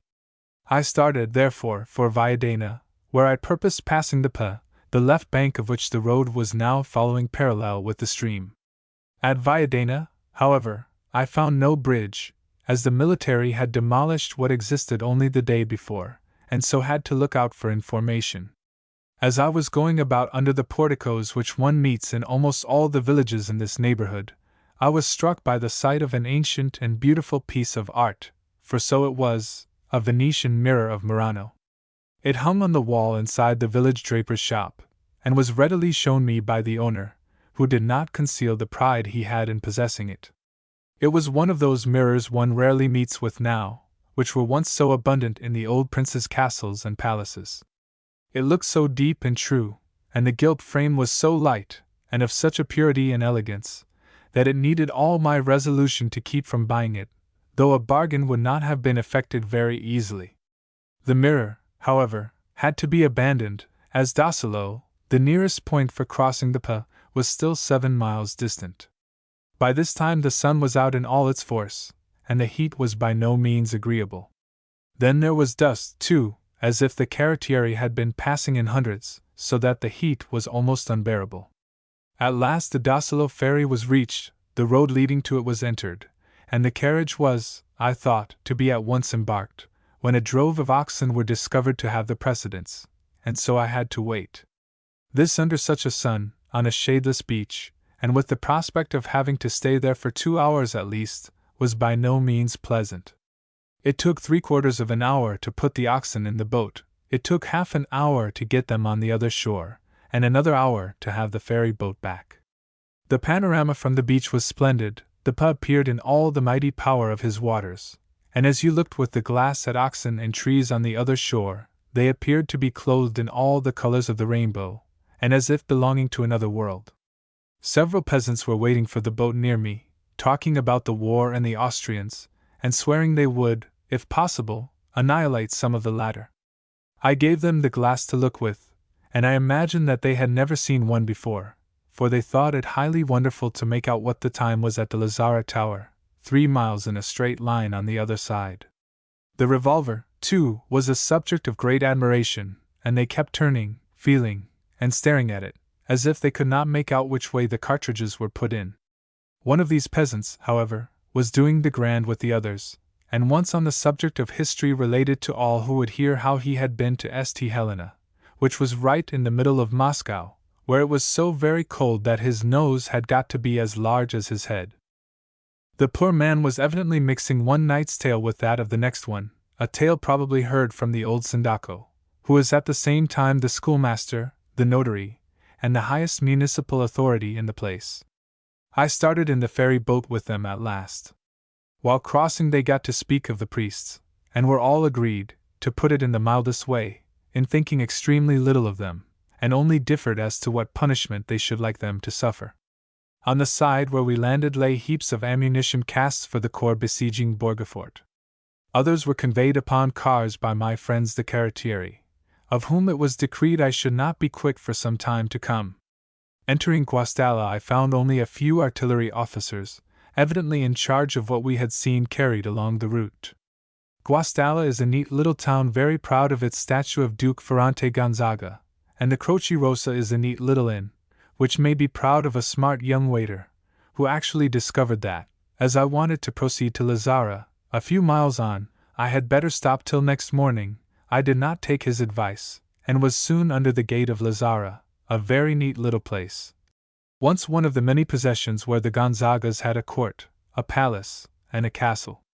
The arms over the archway may still be seen, and would not be worth any notice but for a remarkable work of terracotta representing a crown of pines and pine leaves in a wonderful state of preservation. The whole is so artistically arranged and so natural that one might believe it to be one of Luca della Rabbia's works. Lazara has also a great tower, which I had seen in the distance from Dasilo, and the only albergo in the place gives you an excellent Italian dinner.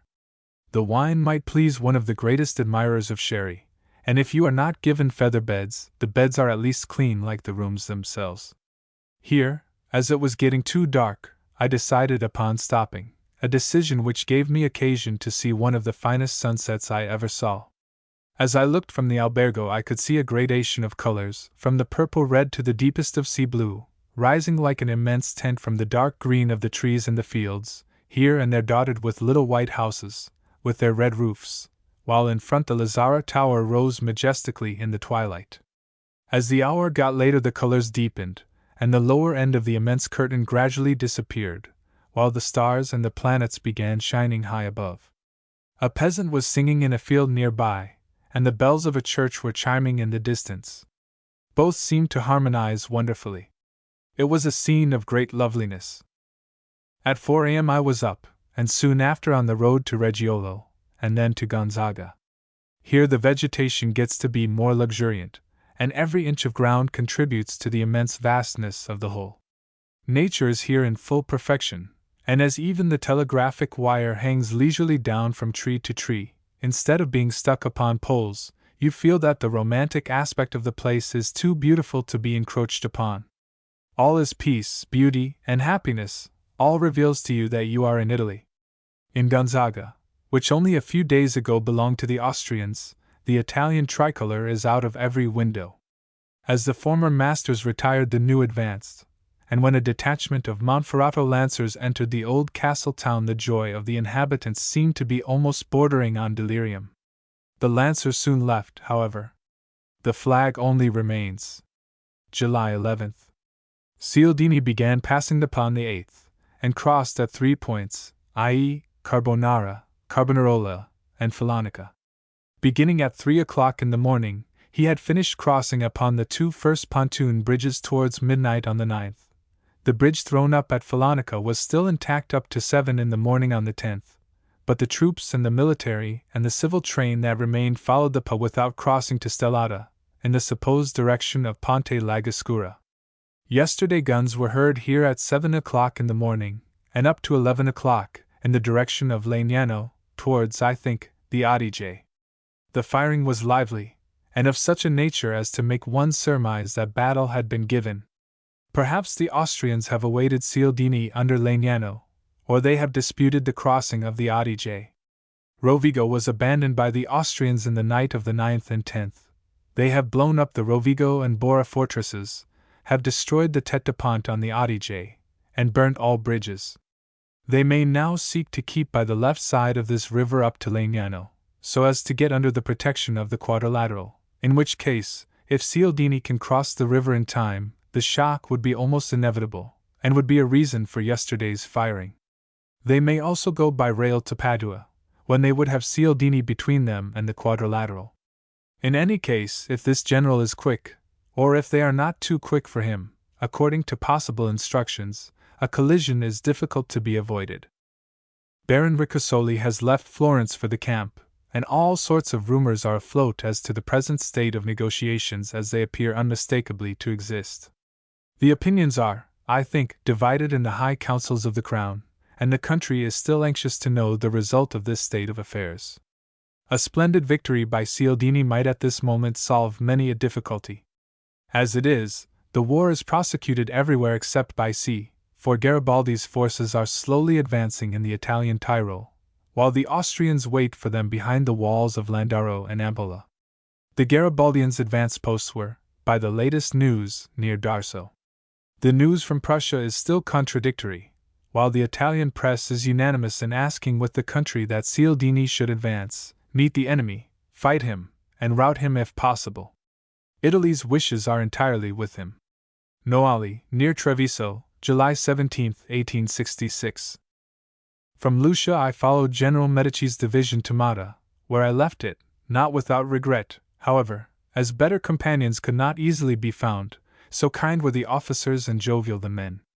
They are now encamped around Padua, and will tomorrow march on Treviso, where the Italian light horse have already arrived, if I judge so from their having left Noali on the 15th. From the right I hear that the advanced posts have proceeded as far as Mira on the Brenta, 20 kilometers from Venice itself, and that the First Army Corps is to concentrate opposite Chioggia. This corps has marched from Ferrara straight on to Rovigo, which the forward movement of the 4th, or Cialdini's Corps d'Armée, had left empty of soldiers. General Pianell has still charge of it, and Major General Catalini, formerly at the head of the Siena Brigade, replaces him in the command of his former division. General Pianell has under him the gallant Prince Amadeus, who has entirely recovered from his chest wound, and of whom the brigade of Lombardian Grenadiers is as proud as ever. They could not wish for a more skilled commander, a better superior officer, and a more valiant soldier. Thus the troops who fought on the June 24th are kept in the second line, while the still fresh divisions under Cialdini march first, as fast as they can. This, however, is of no avail.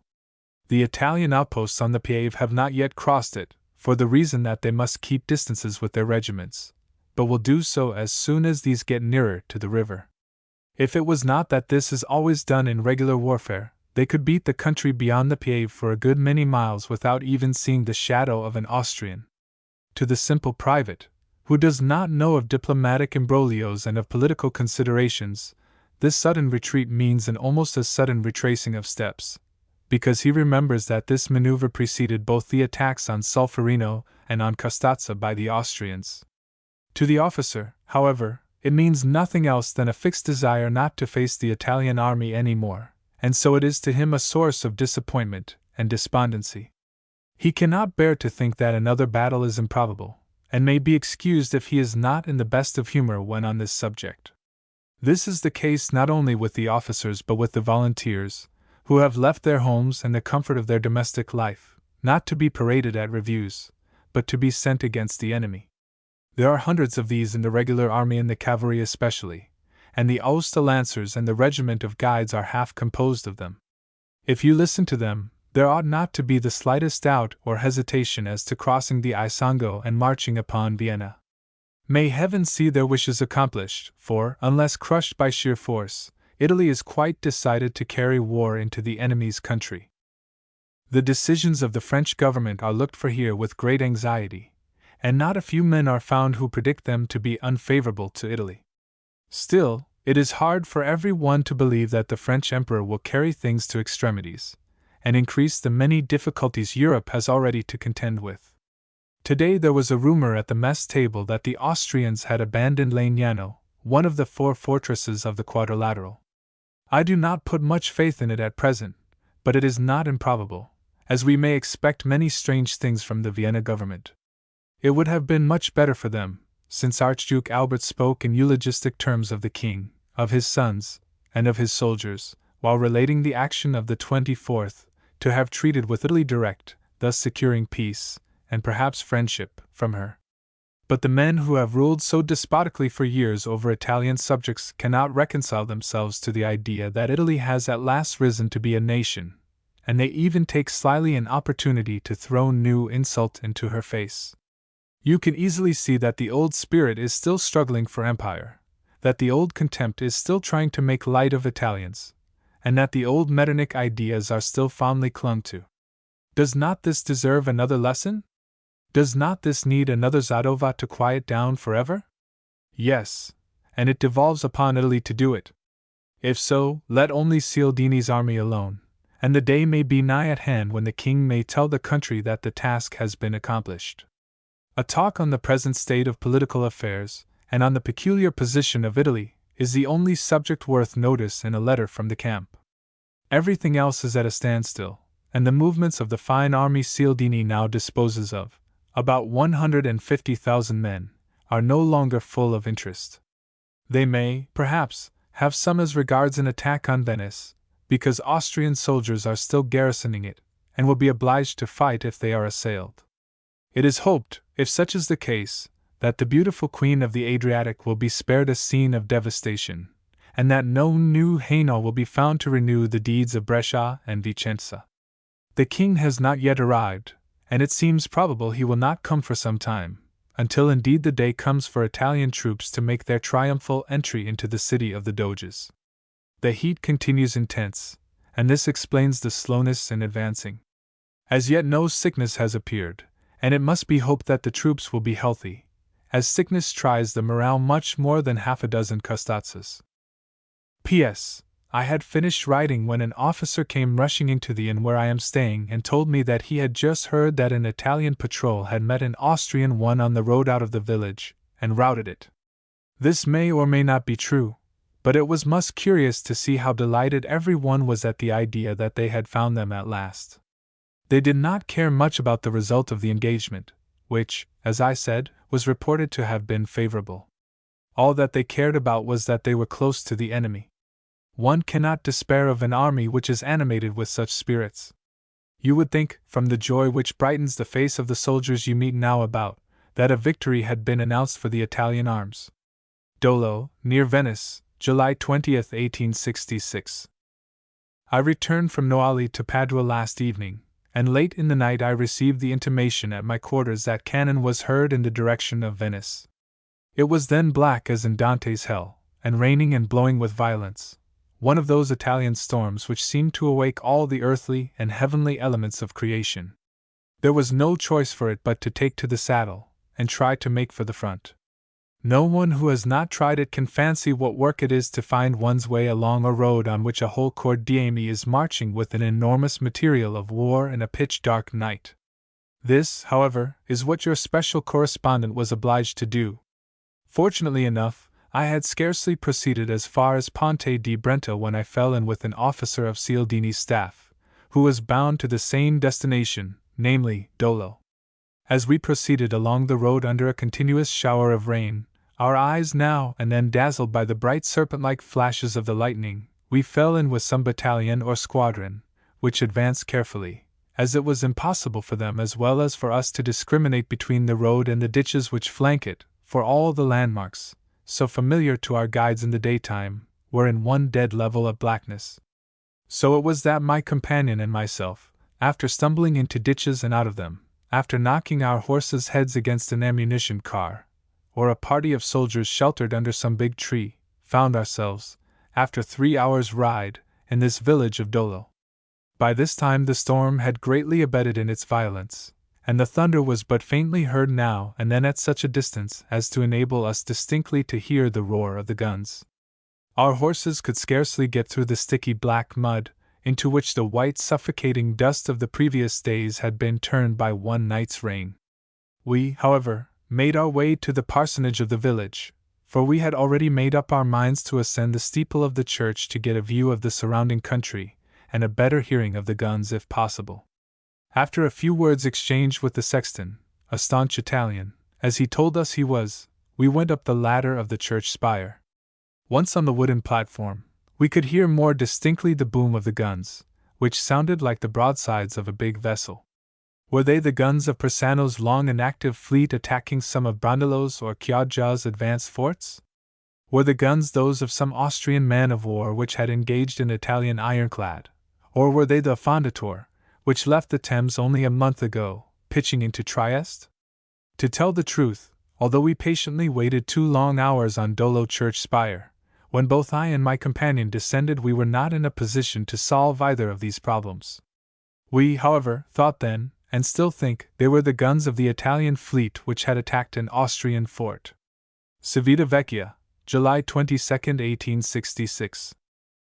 Since the departure from this port of the old hospital ship Gregis about a year ago, no French ship of war had been stationed at Civitavecchia, but on Wednesday morning the steam sloop Cat and Nat, 180 men, cast anchor in the harbor, and the commandant immediately on disembarking took the train for Rome and placed himself in communication with the French ambassador. I am not aware whether the pontifical government had applied for this vessel, or whether the sending it was a spontaneous attention on the part of the French emperor, but, at any rate, its arrival has proved a source of pleasure to His Holiness, as there is no knowing what may happen in troublous times like the present, and it is always good to have a retreat insured. Yesterday it was notified in this port, as well as at Naples, that arrivals from Marseilles would be, until further notice, subjected to a quarantine of 15 days in consequence of cholera having made its appearance at the latter place.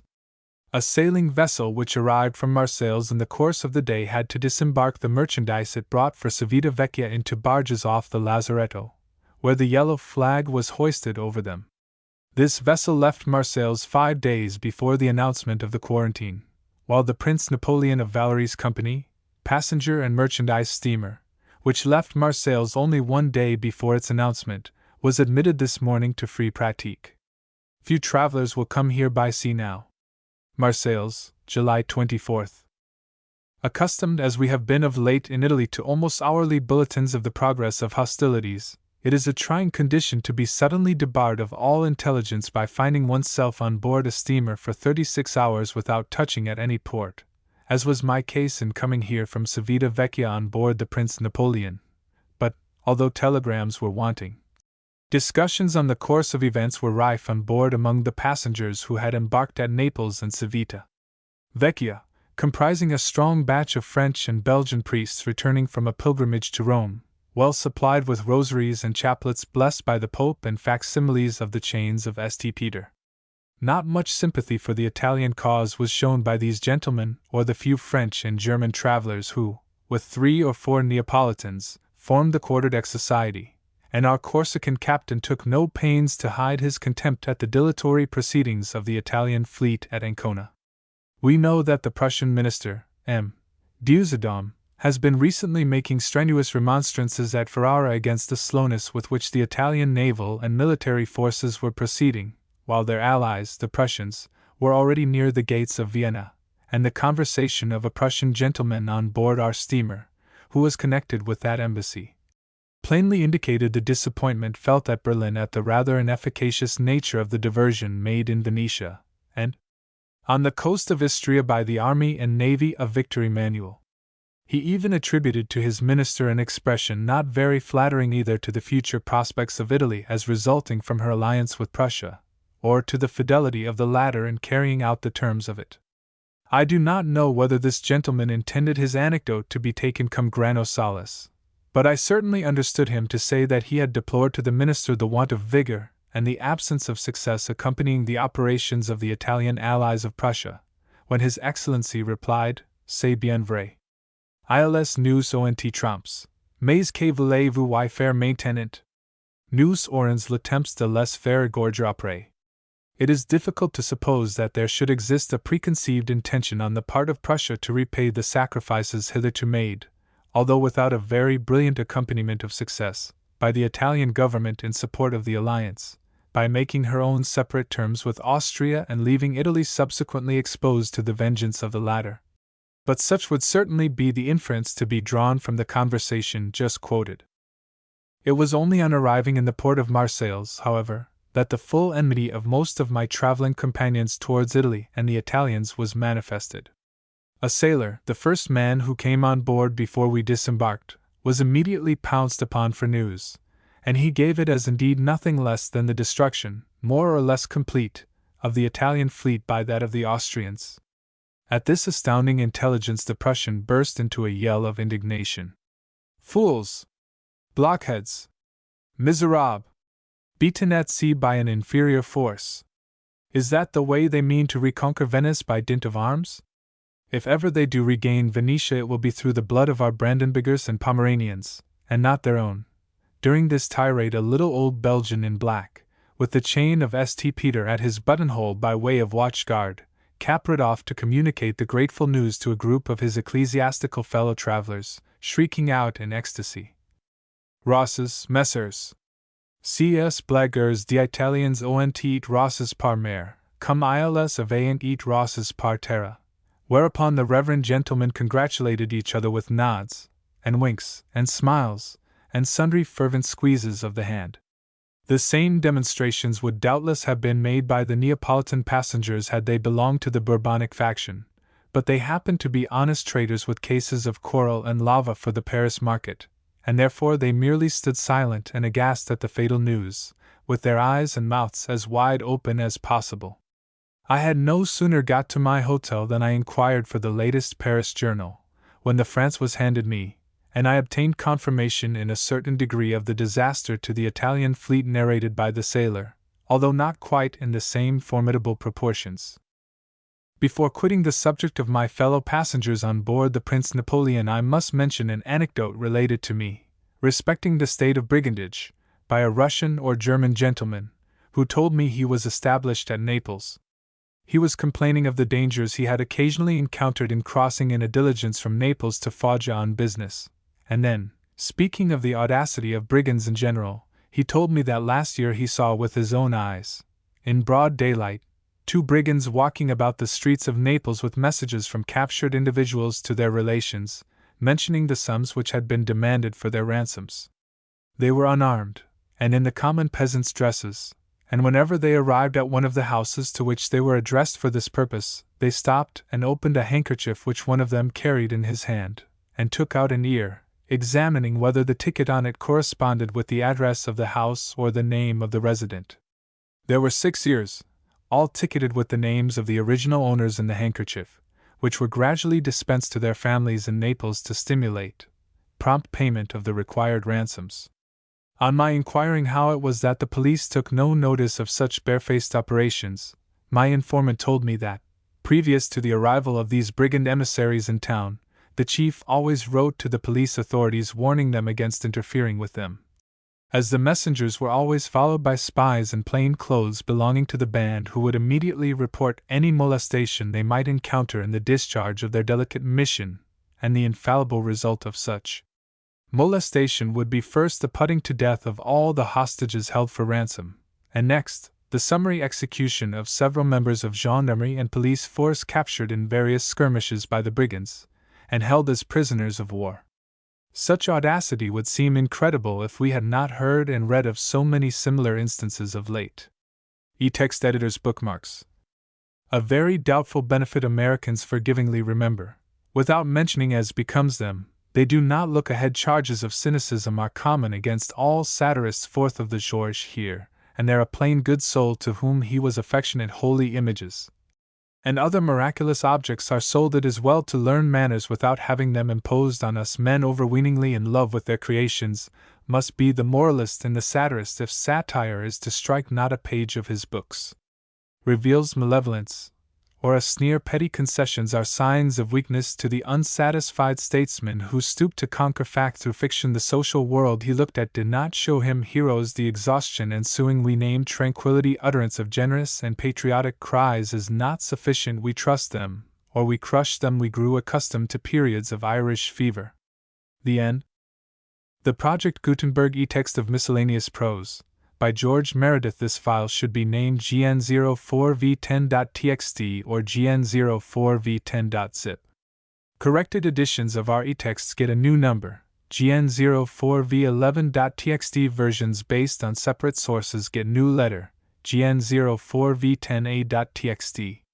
This e-text was produced by David Widger at ccomet.net. More information about this book is at the top of this file. We are now trying to release all our e-texts 1 year in advance of the official release dates, leaving time for better editing. Please be encouraged to tell us about any error or corrections, even years after the official publication date. Please note neither this listing nor its contents are final till midnight of the last day of the month of any such announcement.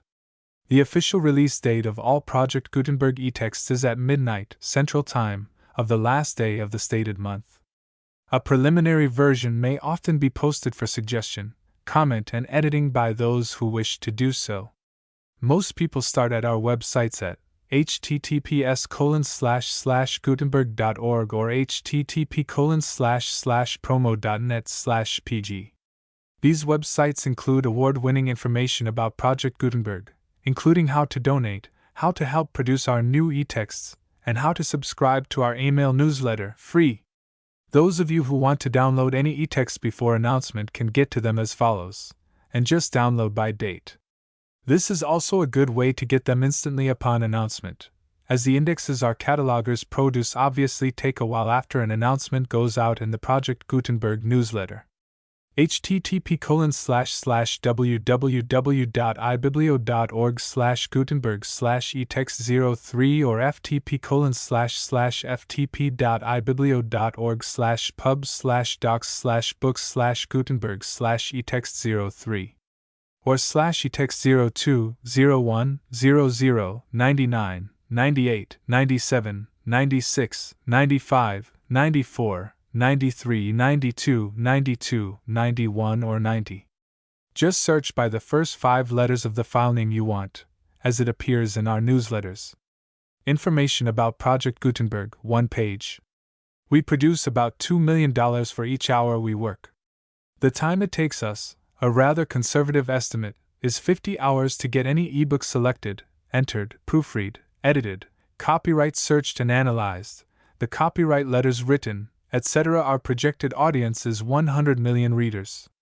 If the value per text is nominally estimated at $1, then we produce $2 million per hour in 2002, as we release over 100 new text files per month.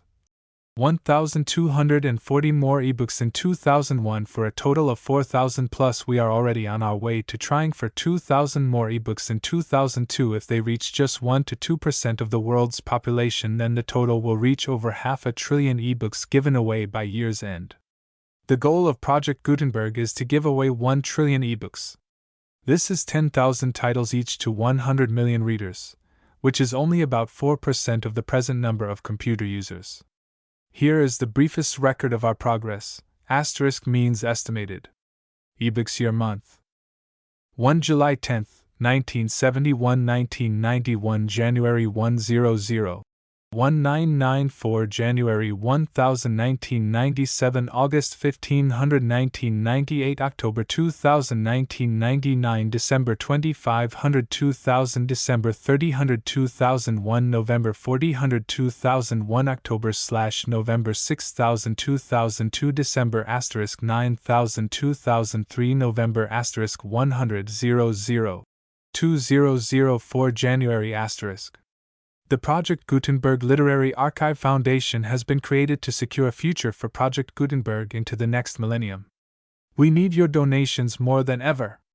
As of February 2002, contributions are being solicited from people and organizations in Alabama, Alaska, Arkansas, Connecticut, Delaware, District of Columbia, Florida, Georgia, Hawaii, Illinois, Indiana, Iowa, Kansas, Kentucky, Louisiana, Maine, Massachusetts, Michigan, Mississippi, Missouri, Montana, Nebraska, Nevada, New Hampshire, New Jersey, New Mexico, New York, North Carolina, Ohio, Oklahoma, Oregon, Pennsylvania, Rhode Island, South Carolina, South Dakota, Tennessee, Texas, Utah, Vermont, Virginia, Washington, West Virginia, Wisconsin, and Wyoming.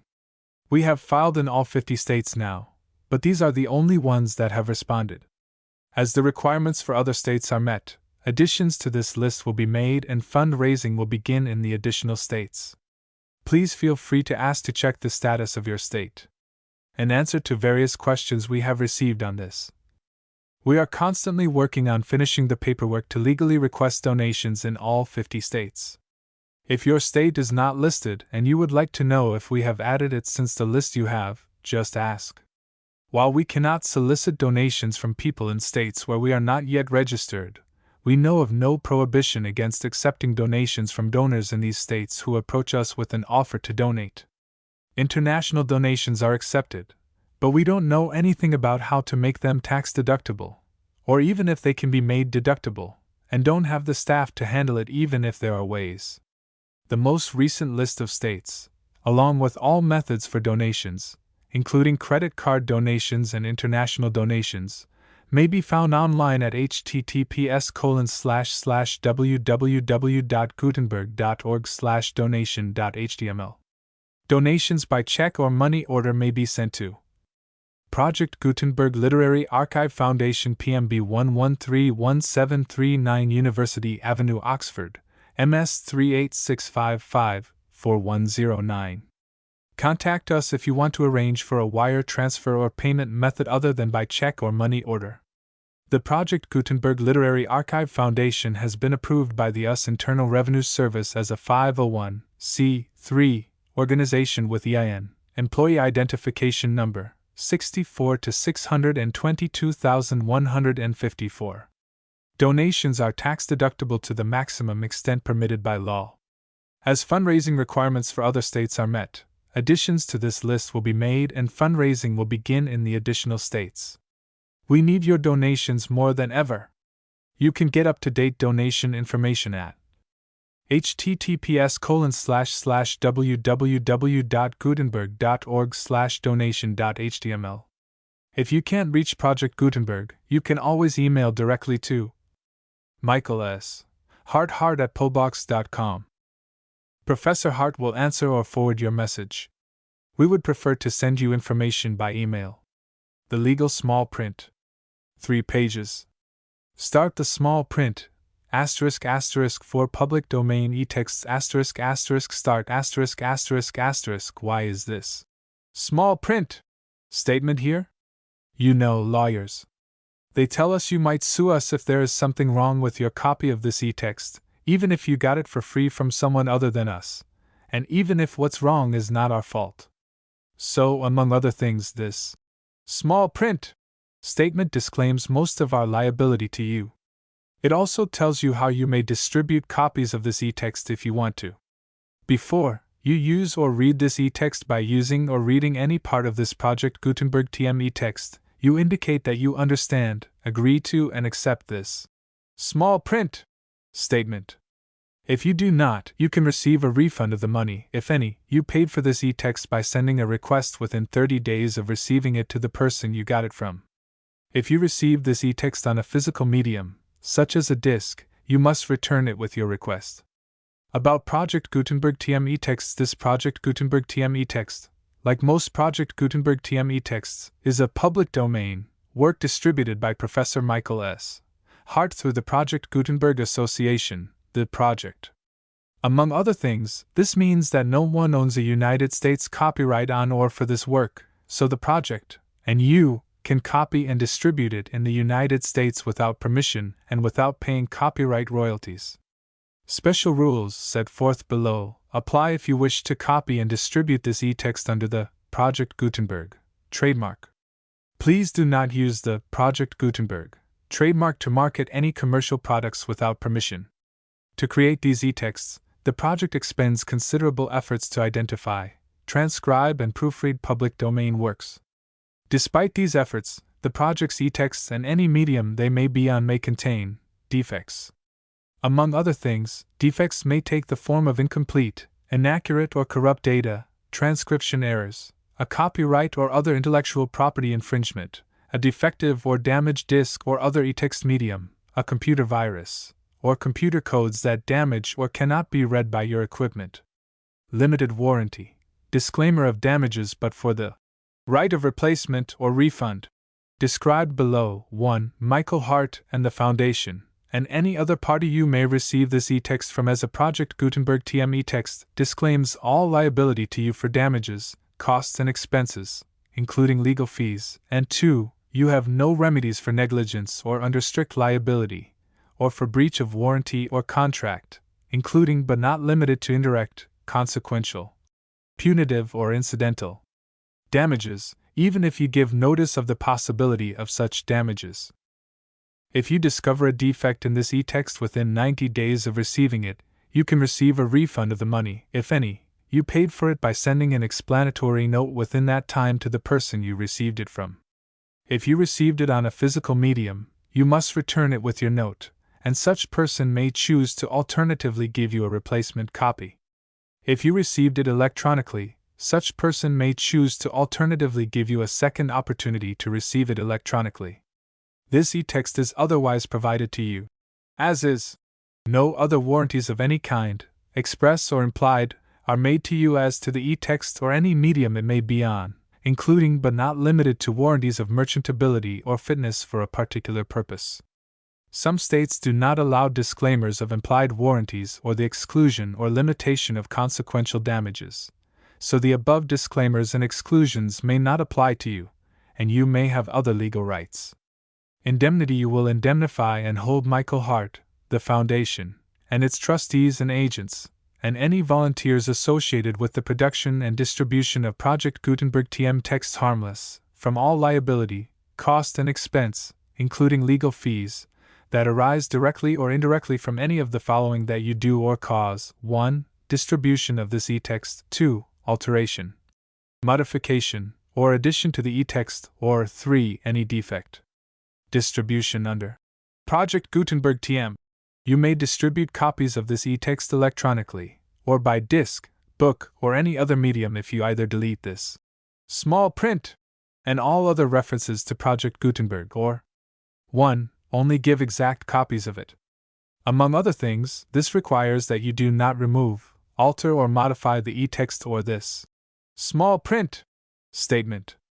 You may, however, if you wish, distribute this e-text in machine-readable binary, compressed, markup, or proprietary form, including any form resulting from conversion by word processing or hypertext software, but only so long as either *, the e-text, when displayed, is clearly readable, and does not contain characters other than those intended by the author of the work, although tilde, asterisk, and underline, underscore, characters may be used to convey punctuation intended by the author, and additional characters may be used to indicate hypertext links, or *. The e-text may be readily converted by the reader at no expense into plain ASCII, EBCDIC, or equivalent form by the program that displays the e-text, as is the case, for instance, with most word processors, or *. You provide, or agree to also provide on request at no additional cost, fee, or expense, a copy of the e-text in its original plain ASCII form,